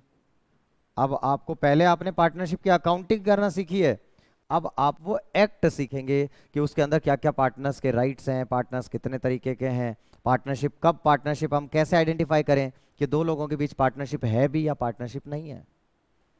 क्या प्रॉफिट शेयर करना ही जरूरी है पार्टनरशिप होने के लिए? नहीं। म्यूचुअल एजेंसी, 12th क्लास में टीचर्स फोकस नहीं करते म्यूचुअल एजेंसी पे, बट मैं करता था, जो मुझसे पढ़ा हुआ उसको पता है कि म्यूचुअल एजेंसी पे फोकस बहुत ज़्यादा रहता था। 6 मार्क्स का क्वेश्चन आता है, ट्रू टेस्ट ऑफ पार्टनरशिप, कि बताइए पार्टनरशिप दो लोगों के बीच कैसे डिसाइड करें कि इन दोनों के बीच पार्टनरशिप है या पार्टनरशिप नहीं है। जैसे क्वेश्चन देगा, दो लोगों ने मिलकर एक जमीन खरीद ली, प्लॉट खरीद लिया, ज्वाइंट ओनरशिप में। ऐसा होता है ना, कई बार दो दोस्त मिलकर खरीद लेते हैं, तो बताओ क्या ये पार्टनरशिप है कि नहीं है? यस, ये बिजनेस नहीं है, ये एक एक्टिविटी है। दूसरी बात, क्या इसके अंदर म्यूचुअल एजेंसी है? क्या वो अपना वाला हिस्सा दो लोगों ने खरीदा, तो क्या एक बंदा अपना हिस्सा अपनी मर्जी से चाहे तब बेच सकता है कि नहीं बेच सकता? बेच सकता है। एक बंदा अपनी, मान लो दोनों के नाम पे 50-50%, तो उन्होंने आधी आधी लिए, तो जो अपना वाला हिस्सा है वो कभी किसी को भी दे सकता है, कोई प्रॉब्लम नहीं है। तो वहां पर क्या म्यूचुअल एजेंसी है क्या, कि एक जो डिसीजन लेगा उससे दूसरा बाउंड होगा? नहीं, वो सब इंडिपेंडेंट है, वो अपना काम कर रहा है, वो अपना काम कर रहा है। पहली बात, ये बिजनेस ही नहीं है। क्या हम समाज सेवा करने के लिए, चैरिटेबल पर्पस के लिए, क्या हम पार्टनरशिप बना सकते हैं? जैसे अपन ने सोचा कि अपन डॉक्टर से, चलो फ्री में मेडिकल एडवाइस देते हैं लोगों को, फ्री में मेडिसिन डिस्ट्रीब्यूट करते हैं, क्या ये काम करने के लिए हम बना सकते हैं क्या पार्टनरशिप? नहीं बना सकते। क्यों? क्योंकि पार्टनरशिप के लिए ना बिजनेस होना जरूरी है, पहली चीज, और बिजनेस का जो ऑब्जेक्टिव होना चाहिए वो क्या होना चाहिए? प्रॉफिट मोटिव होना चाहिए। तो ये सब हम पढ़ेंगे पार्टनरशिप में। ठीक है, बहुत कुछ पढ़ेंगे, अच्छे से पढ़ेंगे। फिर आएगा आपके पास the LLP act, limited liability.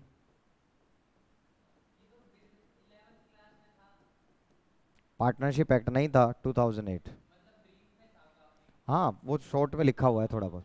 ठीक है, यहाँ पर भी ब्रीफ में ही है, बहुत ज़्यादा नहीं है लेकिन ठीक ठाक है। और लास्ट में आएगा कंपनीज एक्ट। हाँ आएगा ना, क्यों नहीं आएगा? कंपनीज एक्ट तो आगे भी पीछा नहीं छोड़ेगा। ये बाकी तो सब यहीं पढ़ने हैं, कंपनीज एक्ट इंटर में भी पढ़ना है। Companies act 2013। ठीक है, आगे बात समझ में? मार्क्स की वेटेज बता दूं, ये तकरीबन 22 मार्क्स का आता है। इसका भी एनालिसिस है मेरे पास, इसके भी सारे PDF वगैरह बने हुए हैं, वो सब दे देंगे आपको, कोई प्रॉब्लम नहीं है। सेल्स ऑफ गुड्स एक्ट, ये आपके पास 16 मार्क्स का आता है। ये आपके पास, अच्छा इसके आगे ईयर नहीं लिखा, 1932। ये भी कितने मार्क्स का आता है? 16 मार्क्स। LLP एक क्वेश्चन आता है, इनके ना नंबर ऑफ क्वेश्चन भी फिक्स्ड है और ये भी फिक्स्ड है कि कौन से नंबर के अंदर कौन से क्वेश्चन में कौन सा एक्ट आ रहा है। पैटर्न को देखकर, आईसीआई ने फिक्स नहीं कर रखा। पैटर्न को देखकर हम कह सकते हैं, बट चेंज हो सकता है, कुछ भी नहीं पता आईसीआई का।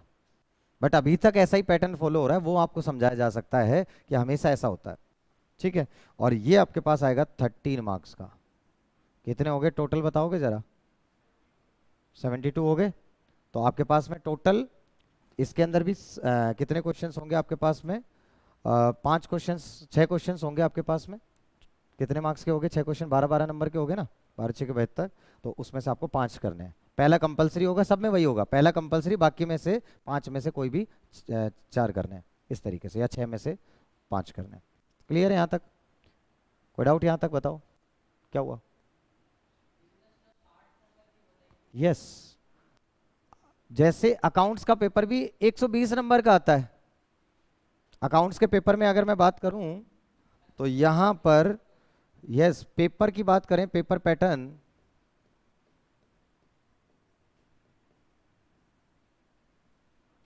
Question number 1, question number 2, question number 3, question number 4, question number 5, question number 6, each marks carries 20 marks. सारे कितने मार्क्स का होगा? अच्छा, इस 20 का बाइफर्केशन कुछ भी हो सकता है अंदर, 10 + 10, 12 + 8। क्लियर है? ये कुछ भी हो सकता है, उसमें कोई प्रॉब्लम नहीं है। लेकिन एक क्वेश्चन होगा कितने मार्क्स का? 20 मार्क्स। और सोचो ये वाला क्वेश्चन क्या है? कंपलसरी। और इन सब में से क्या करना है? कितने हैं? 5 में से 4। तो ये 20 नंबर का ये अटेम्प्ट हो गया और 80 का ये अटेम्प्ट हो गया, 100 नंबर का हो गया अटेम्प्ट। अच्छा, आपको वैसे पता है पेपर कितने मार्क्स का आता है? 120 का या 125 का? 125 का, क्योंकि एक बताया था ना, एक क्वेश्चन 5 नंबर वाले में चॉइस आती है, इंटरनल चॉइस। तो अगर मैं एक्चुअल में देखूं तो पेपर कितने मार्क्स का आता है? एक पेपर 125। अटेम्प्ट अपने को कितने का करना होता है? 100 मार्क्स। समझ में आ गई बात? तो थोड़ी बहुत चॉइस की है अपने पास ऑप्शंस। तो ये आपको प्रॉपर तरीके से समझ में आ गया, क्योंकि एक इंटरनल क्वेश्चन आ रहा था सी पार्ट, जो मैंने बताया था आपको, एक क्वेश्चन के अंदर जिसमें आपके पास चॉइस आ रही है 5 नंबर में, अभी दिखाई थी, समझ में आ गया? तो 125 नंबर का पेपर आता है टोटल, ऐसा करना होता है। ऐसे यहां पर बिजनेस लॉ की बात कर रहे हैं अपन, यहां पर भी पेपर पैटर्न में ऐसा ही होगा, आपको मैं दिखा भी देता हूं साथ साथ।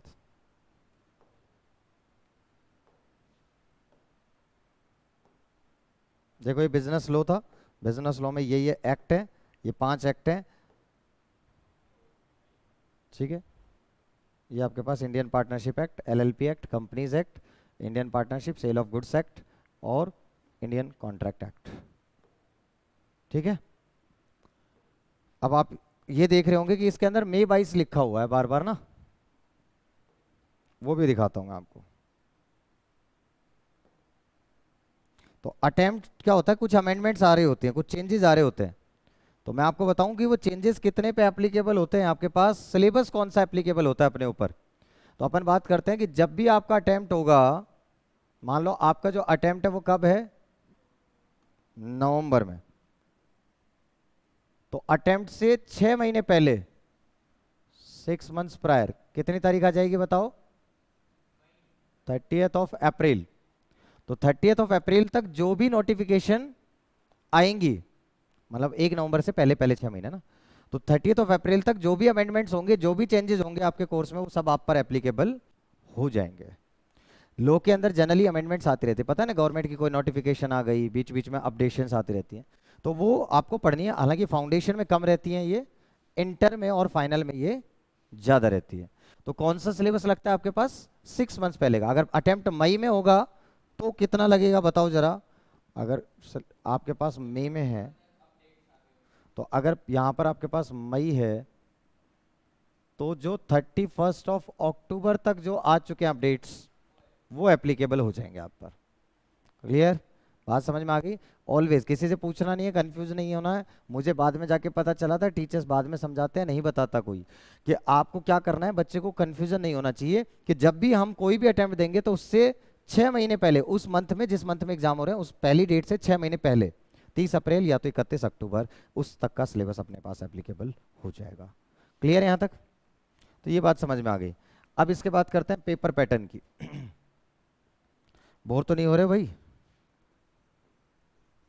बता देना, पहली पहली क्लास तो थोड़ी सी ऐसी है और वो तुम पढ़ चुके हो एक्चुअल में, तो इसलिए थोड़ा सा बोरियत हो सकती है, इसमें कोई वो नहीं है। इन सबको ये सब चीज़ें बता चुका हूँ, लेकिन ये कुछ चीज़ें वैल्यू ऐड भी कर रहा हूँ। ऐसा भी नहीं है कि पेपर पैटर्न हुआ या चीज़ें दिखाना या कुछ नोट्स दिखाना, ये दिखाना कुछ है, कर रहे हैं। अब आप देखोगे, पेपर देख लो आप। अब मैं आपको पेपर दिखाता हूँ। लो का पेपर है, क्वेश्चन सेक्शन ए और सेक्शन बी होगा। सेक्शन ए के अंदर क्या है? बिजनेस लो। तो सेक्शन ए के अंदर क्या आपके पास दे रखा है? पहला क्वेश्चन कंपलसरी होगा, बाकी कोई भी 4 क्वेश्चन करने हैं आपको रिमेनिंग 5 में से। तो टोटल कितने क्वेश्चन आएंगे अपने पास? 6 क्वेश्चन आएंगे। और हर क्वेश्चन देख लो, पहला क्वेश्चन में कितने पार्ट हैं? 4 मार्क्स के 3 पार्ट होंगे। 4 मार्क्स 4 मार्क्स 3 पार्ट, मतलब 12 नंबर का। ऐसे सेकंड क्वेश्चन भी कितने का हो गया? 7 और 5 12 नंबर का। तो हर क्वेश्चन कितने का आ रहा है आपके पास? 3 + 3 6 का ए हो गया और 6 का बी हो गया, तो कितना हो गया? 12 हो गया आपके पास। इसी तरीके से आपके पास हर क्वेश्चन 6 मार्क्स 12 मार्क्स का। तो आप कहोगे पेपर पैटर्न में क्वेश्चन नंबर 1, क्वेश्चन नंबर 2, 3, 4, 5 और 6 सारे जो हैं वो आपके पास कितने कितने मार्क्स के हैं? 12 मार्क्स 12 मार्क्स। इनका बाइफर्केशन कुछ भी हो सकता है, लेकिन हर क्वेश्चन 12 मार्क्स का होगा। फिर अपन ने ये कहा था ये क्या हो जाएगा? कंपलसरी। और इनमें से क्या करना है? एनी 4। ये क्वेश्चन क्लियर है? आगे बात समझ में? सब कुछ बता दिया, मार्क्स बता दिया, सिलेबस बता दिया। बीसीआर के अंदर मैं बताऊं आपसे, तो ये कम्युनिकेशन वाला पार्ट है, 6 to 8 मार्क्स का, तो वो आता ही आता है 40 में, किस में से? 40 में से। और बाकी का जो है वो आपके पास सिनोनिम्स, कॉम्प्रिहेंशन आता है एक 5 नंबर का, जैसे आप बचपन से करते आए इंग्लिश के अंदर। Resume writing, letter writing, article writing, है ना, antonyms, synonyms, active, passive, direct, indirect, vocabulary, ये सब आता है। तो उसका पेपर पैटर्न वो आपको अलग टीचर पढ़ाएंगे, इंग्लिश के लिए सेपरेट टीचर होंगे, वो मैं नहीं पढ़ाऊंगा। वो आपको ज़्यादा ज़्यादा कम्युनिकेशन पार्ट पढ़ा सकता हूँ, बाकी सारा पार्ट दूसरा टीचर पढ़ाएंगे, ठीक है? इसके बाद अपने पास next, this is business, paper number 3, business maths, mathematics, logical reasoning LR,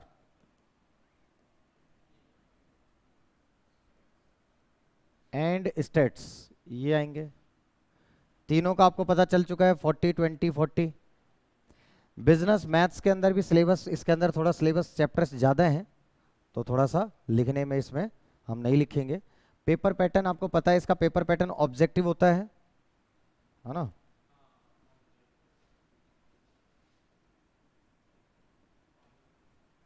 paper pattern objective होगा। कितने घंटे का पेपर होगा? 2 घंटे का पेपर होगा। कितने क्वेश्चंस आएंगे? 100 क्वेश्चंस आएंगे। 100 क्वेश्चंस।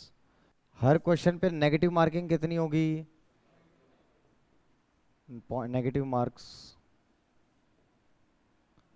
0.25 मार्क्स। क्लियर? यहाँ तक कोई डाउट है तो बताओ। तो ये सब आपको बात समझ में आ गई। इंपॉर्टेंट चैप्टर्स बता देता हूं, मैथ्स में कौन कौन से हैं।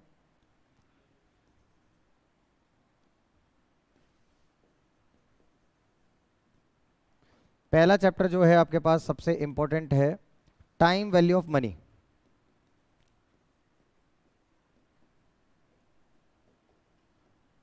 ये आपके पास 13 to 16 मार्क्स का चैप्टर आता है। 40 में से 13 to 16 मार्क्स। सोचो आप, बड़ा इंपॉर्टेंट चैप्टर है, बहुत इजी चैप्टर है। क्या है इसमें? Simple interest, compound interest, annuity, और ये सारे सवाल सिर्फ और सिर्फ कैलकुलेटर पर होंगे, 10-10 सेकंड के अंदर होंगे। तो मज़ेदार चीज़ ये है कि आपको बिना पेन टच करे आपके पास में ये सारे क्वेश्चंस हो जाएंगे। टिक करने हैं, सॉल्व करके दिखाने नहीं है। सॉल्व करके दिखाने लगे तो आपका पेपर कंप्लीट नहीं होगा, छूट जाएगा। कर ही नहीं सकते। एक क्वेश्चन को सॉल्व करने में 3 से 4 मिनट लग जाएंगे अगर अपन सॉल्व करके दिखाएंगे, बट उसी क्वेश्चन के लिए हमें मिल कितना रहा है, 72 सेकेंड्स मिल रहे हैं एक क्वेश्चन के लिए। तो फिर अपने को टाइम बचाना पड़ेगा। और बताता हूं इसके अंदर,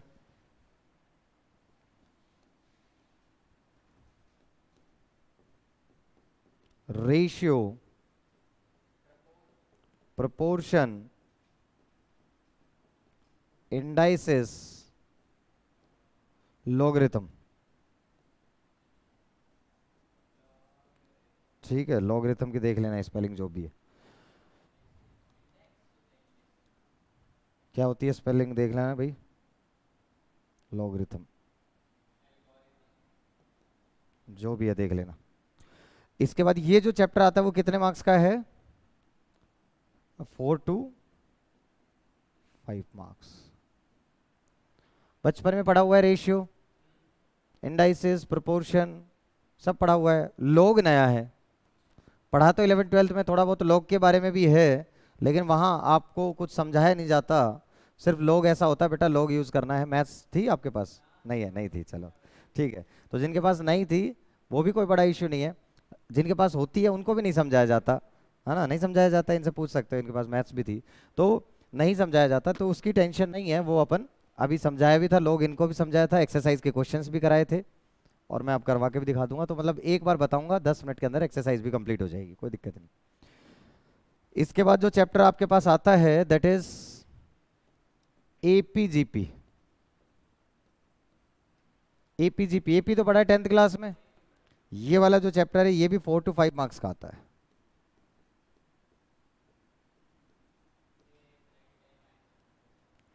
उसके बाद आपके पास परमुटेशन कॉम्बिनेशन, ये 11th में होता है, बट कोई प्रॉब्लम नहीं है, जिसके पास नहीं था उसके लिए कोई दिक्कत नहीं है। मैं बैठा हूं यहाँ पर, है ना, मैं हूं तो टेंशन किस बात की। 4 to 5 मार्क्स का ये भी आता है। तो ये 4 चैप्टर इसमें बड़े इंपॉर्टेंट है। अगर 4 चैप्टर कर लिया जाए तो कितना कवर हो गया, 15 नंबर आसपास, 20 नंबर, 20 तकरीबन 30 के आसपास पहुंच गए।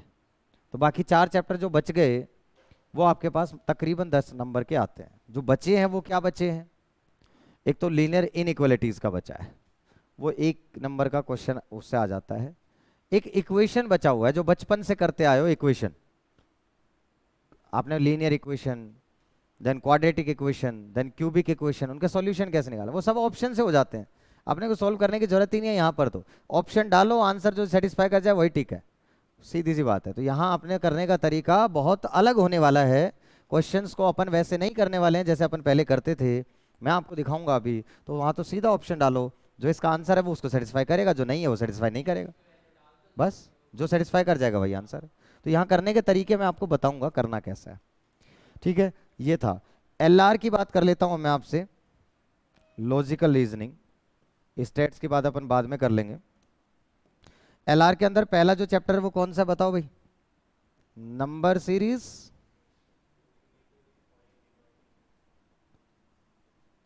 Coding, decoding, odd man out. हाँ वही तो है। नंबर सीरीज में क्या होता है, नंबर सीरीज के अंदर जैसे ये है 1 4 1 8, मान लो यहाँ पे 9 आ गया, 1 4 9 16, बताओ क्या होगा अगला नंबर, 25। पैटर्न इस तरीके से। अगर मैं आपको कहूँ 2 3 5 7, अगला बताओ क्या आएगा, कैसे आएगा 9 यार, अगला बताओ क्या आएगा, 11। ये क्या है, prime number, prime number, prime number, prime number, कुछ ऐसा नहीं हो रहा, प्राइम नंबर है सारे के सारे। तो अगला भी क्या होगा, प्राइम नंबर। तो 7 के बाद अगला प्राइम नंबर क्या आता है, समझ में आ गया। तो ये नंबर सीरीज में अपन काम करने वाले हैं। इसके बाद दूसरा आएगा अपने पास ब्लड रिलेशन, अब रिश्तेदार दिलाएंगे मार्क्स, वैसे तो टांग ही खींचते हैं खैर रिलेटिव्स, है ना। हमेशा रिजल्ट वाले दिन और दिन पूछे चाहे नहीं पूछे, रिजल्ट वाले दिन जरूर फोन मिला के पूछ लेंगे, हाँ जी क्या हुआ, है ना। ठीक है। एक आता है डायरेक्शन टेस्ट,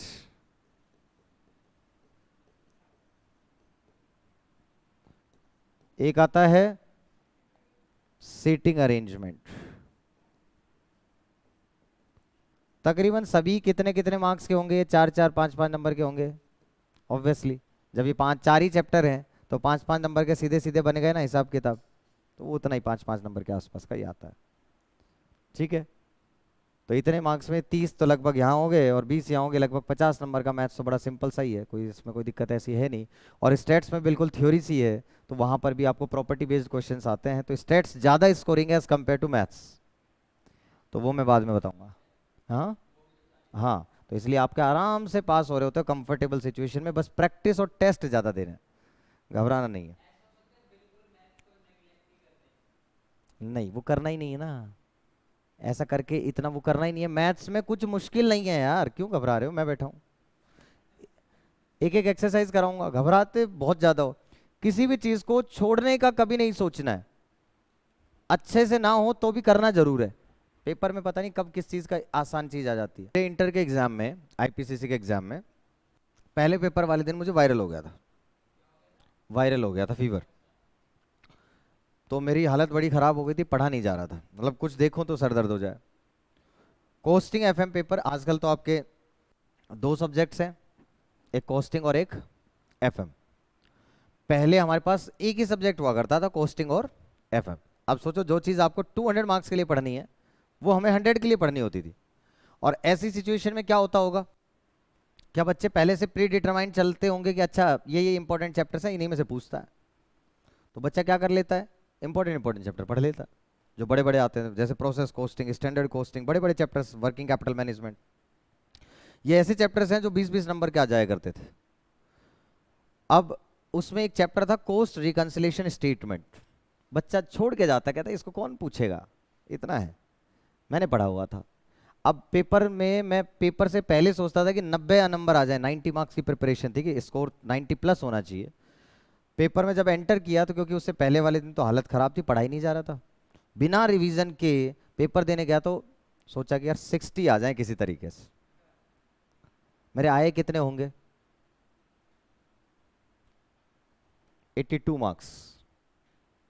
बिना रिवीजन के कितने मार्क्स आए, 82। लेकिन वो बिना रिवीजन का मतलब एक दिन पहले वाला रिवीजन नहीं किया था, पहले बहुत पढ़ रखा था, पहले बहुत पढ़ रखा था, वो पहले की मेहनत थी जो यहाँ पे। और उसमें एक क्वेश्चन आ गया कोस्ट रिकंसिलेशन स्टेटमेंट का, तो मैंने ऑप्शन देखो कैसे किया, वो 82 अटेम्प्ट कैसे किए।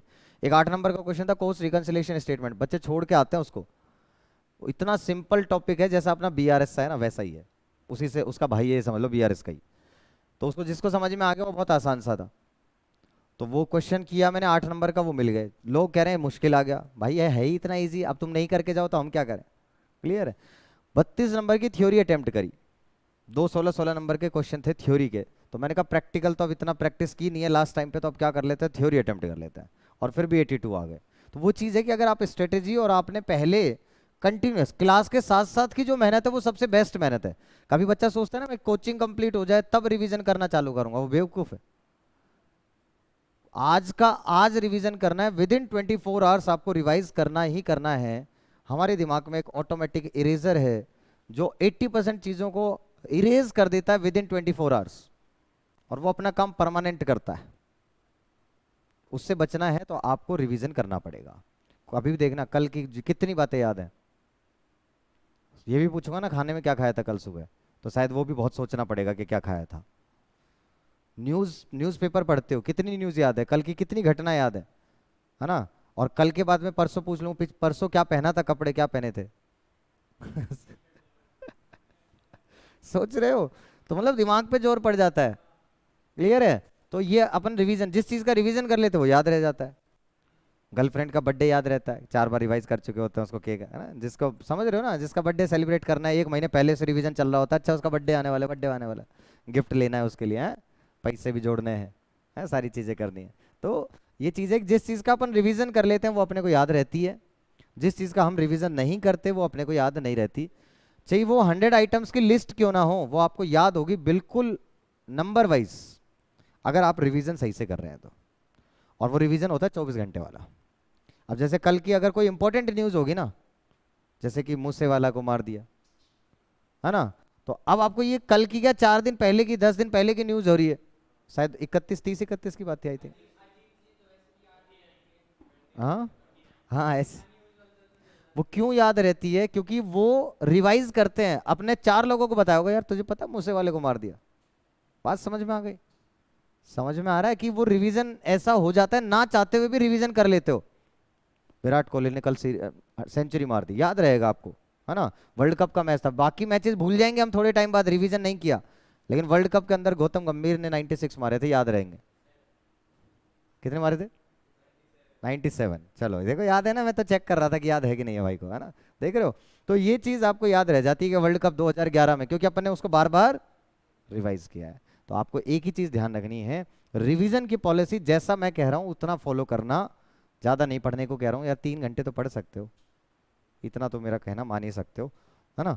उसके बाद टेंशन फ्री होके घूमना आराम से पूरे दिन, और कोई कह देना पढ़ने के लिए तो बोल मत जाना हमसे।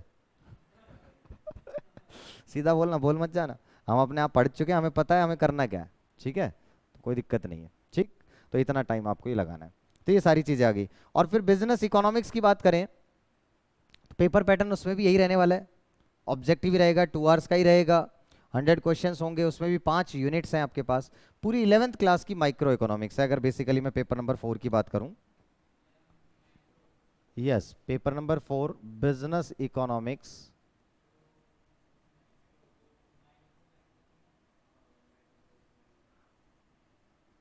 And BCK, business correspondence and, sorry, business commercial and knowledge, business commercial knowledge, BCK. तो ये जो बिजनेस इकोनॉमिक्स है, ये 60 मार्क्स की थी आपके पास में। और ये तो पेपर पैटर्न की अगर मैं इसमें बात कर लूं, तो इसका पेपर पैटर्न इसका भी क्या है, ऑब्जेक्टिव, 2 आवर्स का पेपर होगा, 100 क्वेश्चंस आएंगे, नेगेटिव मार्किंग आपके पास, negative marking 0.25 marks for each wrong answer, यही सब रहने वाला है। इकोनॉमिक्स की बात मैं कर रहा हूं आपसे, तो इकोनॉमिक्स के अंदर कौन सी इकोनॉमिक्स पढ़नी है आपको? माइक्रो इकोनॉमिक्स पढ़नी है। माइक्रो इकोनॉमिक्स में टोटल 5 यूनिट हैं। पहली यूनिट आप पढ़ चुके हैं, सेंट्रल प्रॉब्लम्स ऑफ इकोनॉमी, पढ़ चुके हैं, central problems of economy. Types of economy क्या है, सेंट्रल प्रॉब्लम्स क्या हैं, इनको कैसे सॉल्व करते हैं, वो सारी चीजें आएंगी इसके अंदर फर्स्ट यूनिट में। बहुत सिंपल सा चैप्टर है, छोटा सा चैप्टर है। दूसरी जो यूनिट आएगी वो आपके पास आएगी, that is demand and supply. ये भी अपन बहुत अच्छे से पढ़ चुके हैं, theory of demand, consumer equilibrium, है ना। कंज्यूमर इक्विलिब्रियम के 2 अप्रोच होती थी, आपको याद है, इंडिफरेंस कर्व एनालिसिस और एक utility approach, utility approach and indifference curve, marginal utility, हाँ यस। एक कप चाय पिया, फिर दूसरा कप चाय पिया, फिर तीसरा कप चाय, तो उससे मिलने वाला सेटिस्फेक्शन कम होगा, एक टाइम ऐसा आएगा भाई रहने दे, एक गुलाब जामुन खाया, दूसरा गुलाब जामुन खाया, तो जो पहले से सेटिस्फेक्शन मिला वो दूसरे से कम मिलेगा, क्योंकि स्टार्टिंग में जब कोई चीज़ हमारे पास नहीं होती ना, उसकी चाहत बहुत ज़्यादा होती है। जब वो चीज़ हमारे पास आ जाती है, फिर हम उसकी वैल्यू करना बंद कर देते हैं। गर्लफ्रेंड नई नई बनी हो, समझ रहे हो, टाइम बहुत देते हो, उसके बाद में तो बात करना ही छोड़ देते हैं, बात करेंगे। समझ में आ गई बात? सही एग्जाम्पल दे रहा हूँ मैं आपको, समझ सकते हो। स्टार्टिंग में बचपन में साइकिल आई होगी, कितने खुश होता है इंसान, पूरे दिन साइकिल पे लगा रहता है, धूप है गर्मी है कोई फर्क नहीं पड़ता, गर्मी में चलाएगा, टूट जाएगा फूट जाएगा लेकिन फिर भी चलाएगा।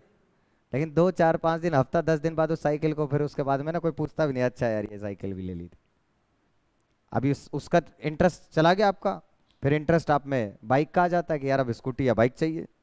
समझ रहे हो, मोबाइल फोन आता है तो पहले दिन तो 1 हफ्ता तो मोबाइल में ही चल रहा होता है, बस इसमें नई नई सेटिंग कुछ भी इधर देख रहे हैं। और अब तो फिर भी क्रेज थोड़ा कम हो गया क्योंकि अब कॉमन होने लगे, बट हमारे टाइम पे तो मोबाइल मिलना ही बहुत बड़ी बात थी। तो एक बार तो फ़ोन आने के बाद मुझे याद है मैंने अपना फ़ोन सीपीटी में लिया था, मतलब जब मैं यहाँ से 12th के बाद गया था तब मैंने अप्रैल में जाकर लिया था। ठीक है, तो वो स्टार्टिंग में तो एक हफ्ता तो वो मोबाइल के चक्कर में 3-4 दिन तो बिल्कुल उसको बड़े आराम से रखोगे, है ना, साफ करके, मतलब उसके बाद ऐसे पटकता इधर उधर फेंकोगे उसको, है। तो यही चीज़ होती है। नई नई गाड़ी होगी तो उसकी केयरिंग कितनी ज़्यादा करते हैं, शाम को भी कपड़ा मारेंगे उस पर, साफ कर देंगे। 10-15-20 दिन बाद धीरे धीरे कम होती चली जाएगी, और उसके बाद तो कहोगे गंदी पड़ी है यार, कौन करेगा डेली डेली साफ। तो यही सब यहाँ पे वही चीज़ लग रही है, डिमांड एंड सप्लाई, उसी तरीके से अपने को पढ़ना है। ऐसे ही आपने सप्लाई भी पढ़ा हुआ है। सप्लाई के अंदर आपने प्रोड्यूसर्स इक्विलिब्रियम पढ़ा हुआ है, elasticity of demand, elasticity of supply पढ़ा हुआ है। तो वही सारे टॉपिक यहाँ पर है। इसके बाद आपने प्रोडक्शन एंड कॉस्ट पढ़ा हुआ है, production and cost concept. Production function पढ़ा था आपने, याद है आपको? The functional relationship between the physical inputs and the physical outputs is called production function. Q X is the function of L K, याद आया कुछ? ऐसा लिखते थे अपन, Q X is the function of इतनी यूनिट्स ऑफ लेबर। अगर आपको ऐसे याद ना है तो ऐसे याद आ गया होगा, 40 units of x can be produce with 5 units of labour and 4 units of capital. ये एज इट इज क्वेश्चन थे उसके अंदर प्रोडक्शन में। ठीक है, तो ये प्रोडक्शन फंक्शन था कि प्रोडक्शन के लिए फैक्टर्स ऑफ प्रोडक्शन का कॉम्बिनेशन लगाते हैं, जिसको हम लॉ ऑफ वेरिएबल प्रोपोर्शन पढ़ते थे। लॉ ऑफ वेरिएबल प्रोपोर्शन में कहते थे कि फिक्स फैक्टर कांस्टेंट रहेगा और दूसरे के इनपुट क्या करेंगे, धीरे धीरे बढ़ाएंगे। ठीक है, तो ऐसे ही लेबर तो बढ़ाएंगे, लेबर को तो वेरिएबल, और इसको क्या मानते थे, कांस्टेंट, इसलिए बार लगाते थे कि कैपिटल उतनी रहेगी और लेबर बढ़ाते जाओगे तो प्रोडक्शन बढ़ता चला जाएगा। तो इसके अंदर ये सब पढ़े गए। कॉस्ट में आपने पढ़ाई होगा, कॉस्ट के अंदर मार्जिनल कॉस्ट वाला कॉन्सेप्ट पूरा पढ़ा था, है ना, marginal cost, average cost, relationship, तो वो सारा कुछ यहाँ पर है। एक आपने पढ़ा है फॉर्म्स ऑफ मार्केट, बताओ फॉर्म्स ऑफ मार्केट पढ़ा था? सर हम तो कोविड में निकल लिए। यही तो है सर, 11th में कौन हो? अच्छा वो भी 11th में तो वैसे ही बच्चा नहीं पढ़ता, हम तो कोविड में थे तो हमें तो पढ़ने की जरूरत ही क्या थी। ठीक है, ठीक है, हाँ बिल्कुल यही तो बात होता है। बस सोचा ये इंपॉर्टेंट, चलो ये काम आएगी, देख लेते हैं, बाकी कुछ काम तो आना नहीं है ना। बहुत बढ़िया चीज़ है ये, मज़ेदार चीज़ है ये। तो 12th क्लास में तुम्हें पता है, पहले माइक्रो 12th में हुआ करती थी, माइक्रो प्लस मैक्रो 12th में होती थी, इंडियन इकोनॉमी 11th में होती थी। बट जब से ये किया है, थोड़ा सिस्टम ही बेकार कर दिया। अब बच्चे को देखो हर जगह पूछ क्या रहा है, माइक्रो, और वो 11th में डाल दिया। और तुम्हें पता है 11th में बच्चा कितना पढ़ता है ना। तो इसलिए ये गलत किया, और ये स्कोरिंग भी थी, ये लॉजिकल है बिल्कुल, इसको कहते हैं ना प्योर प्रैक्टिकल। सारी सिचुएशन, भाई प्राइस बढ़ेगा तो डिमांड कम होगी कि ज़्यादा होगी? कोई चीज़ महंगी हो रही है, डिमांड कम होगी। बताओ इसमें ये वही तो लिख के दे रहा है, और लिख के क्या दे रहा है? और एज ए प्रोड्यूसर सोचो, किसी चीज़ का प्राइस बढ़ रहा है तो आप ज़्यादा बेचना चाहोगे, कम बेचना चाहोगे? बस ये आपको सब आता है, आपको कुछ सिखाना नहीं है इसके अंदर। ये बहुत मज़ेदार चीज़ है ना, बहुत मज़ेदार चीज़ है। मार्जिनल यूटिलिटी का law of diminishing marginal utility अभी बताया मैंने आपको, कि जैसे जैसे हमारे पास में कोई भी चीज़ आ जाती है, उसकी इंटेंसिटी ऑफ डिजायर कम हो जाती है। तो 1 यूनिट कंज्यूम करेंगे तो मज़ा आएगा, पहली पहली बार भूख लग रही होती है बड़ी ज़ोरदार, पहला पहला पराठा है, पनीर पराठा, है ना, सुबह सुबह सर भूख लग जाएगी, तो बड़ा मज़ा आया। दूसरे वाले से थोड़ा कम मज़ा आएगा, तीसरे में और कम मज़ा आएगा, चौथे के बाद तो कहने लग जाओगे नहीं अब नहीं चाहिए। और फिर कोई ज़बरदस्ती दे दे तो सोचो पेट का क्या हाल होगा। तो नेगेटिव, मतलब मन नहीं कर रहा लेकिन ज़बरदस्ती खाना पड़ रहा है, नेगेटिव सेटिस्फेक्शन, है ना। उसके बाद जो होगा वो देखा जाएगा। ठीक, तो ये सारी चीज़ें इसमें पढ़नी है, फॉर्म्स ऑफ। तो ये भी आपका पूरा 11th का था, अभी तक ये 11th की थी इकोनॉमिक्स। इसमें एक चैप्टर बिजनेस साइकिल, ये छोटा सा है, 1 दिन या 2 दिन का ये बिजनेस साइकिल। बिजनेस साइकिल में क्या आता है? बिजनेस साइकिल क्या होती है कि आपके पास में बूम चलता रहता है, कभी तेजी मंदी ये चलता रहता है। अभी क्या चल रही है? मंदी चल रही है मार्केट के अंदर। 2008 में भी क्या था, मंदी का दौर आया था बहुत ज्यादा, है ना, जिसको अपन कह रहे थे 1930 का ग्रेट डिप्रेशन पढ़ा होगा आपने एक बार, है ना, ग्रेट डिप्रेशन। हाँ मतलब थोड़ा बहुत सुन लिया होगा कि ग्रेट डिप्रेशन आया था 1930 में, बहुत ज्यादा जोरदार मंदी थी वर्ल्ड वाइड। तो हम यही कह रहे हैं, स्टेजेस होती हैं, 4 स्टेजेस होती हैं, 4 स्टेजेस होती है। एक सबसे पहले होता है आपके पास बूम, दैट इज पीक। फिर उससे डाउन आता है कॉन्ट्रैक्शन, मार्केट नीचे लोअर लेवल पर पहुंच जाता है, बिल्कुल बहुत ज्यादा डिप्रेशन की situation, that is trough depression, है ना, कि बहुत ज्यादा सिचुएशन में चला जाता है, ट्रफ आ जाता है उसमें, और फिर इस तरीके से रिकवरी, फिर दोबारा से ऊपर चढ़ना स्टार्ट होती है। तो ये फेजेज चल रही होती है बिजनेस साइकिल। अभी बिजनेस साइकिल कई बार तो क्या होता है, बहुत शॉर्ट ड्यूरेशन की होती है, कई बार बहुत लंबी खिंच जाती है, कई बार मंदी बहुत लंबी खिंच जाती है, कई बार तेजी बहुत ज्यादा खिंच जाती है। तो ये क्या एक यूनिफॉर्मिटी रहती है इनके अंदर, लेंथ के अंदर नहीं, लेकिन ये जरूर होता है कि ये सीक्वेंस में ऐसे ही चल रही होती है। तो ये छोटा सा चैप्टर है आपके पास, बड़ा इंपॉर्टेंट, मतलब इकोनॉमिक्स बहुत आसान चीज है। इसमें सो सिर्फ चैप्टर नंबर 3 और 4, ये चैप्टर्स ऐसे हैं थोड़े से जहां थोड़ा बच्चा ज्यादा क्वेश्चन एक जैसे से कर लेता है तो थोड़ा दिमाग कम काम करना स्टार्ट कर जाता है, अदरवाइज बड़े आसान है। तो थोड़ा सा अगर हम इसकी प्रैक्टिस ज्यादा करेंगे तो इकोनॉमिक्स 60 मीन 60 बहुत इजी है। सबसे ज्यादा चारों पेपर के अंदर अगर कोई पेपर स्कोरिंग है तो वो कौन सा है, पेपर नंबर 4, सबसे ज्यादा आसान, सबसे ज्यादा स्कोर आता है। किसी की मार्कशीट उठा के देख लो, मैक्सिमम बच्चों के सबसे ज्यादा इसमें मिलेंगे, मैक्सिमम, 100% तो नहीं कह सकता बट मैक्सिमम यही है, ठीक है। और बीसीके का जो पार्ट है वो बीएसटी रिलेटेड है, जैसे कि बिजनेस एनवायरनमेंट आपने पढ़ा था, बिजनेस एनवायरनमेंट पढ़ोगे, कुछ बिजनेस से रिलेटेड टर्म्स पढ़ोगे, टर्मिनोलॉजीज पढ़ोगे एक चैप्टर के अंदर, कुछ इसके अंदर आप पढ़ोगे हेडक्वार्टर्स, कुछ ऑर्गेनाइजेशंस के बारे में, बड़ी बड़ी ऑर्गेनाइजेशंस के बारे में पढ़ोगे, सेबी क्या है, एडा क्या है, कब एस्टेब्लिश हुए, उनके हेडक्वार्टर्स कहाँ कहाँ हैं, कुछ बड़ी बड़ी ऑर्गेनाइजेशंस के बारे में ये पढ़ोगे। मतलब ये भी प्रैक्टिकल कमर्शियल नॉलेज है जो, है ना, उसी तरीके से चीज़ें, वो तो जस्ट उसी तरीके से नॉर्मल थी, उसके अंदर कुछ ऐसा था नहीं। यहाँ पे वो मैनेजमेंट नहीं है, जो मैनेजमेंट वहाँ आपने सीखा है वो नहीं है, ये पार्ट भी आपको कोई और दूसरे टीचर पढ़ाएंगे, ठीक है।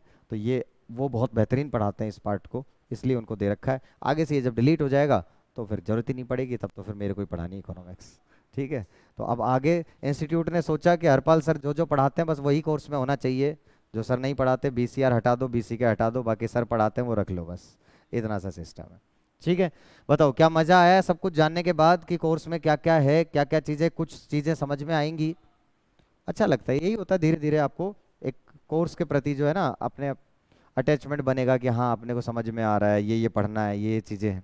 तो ये तो अपन ने जनरल बातें अभी तक स्टार्टिंग से ये सारी मैंने आपको पेपर पैटर्न से लेकर और सब तरीके की बातें मैंने आपसे कर ली। कोई डाउट है अभी तक तो आप पूछ सकते हैं।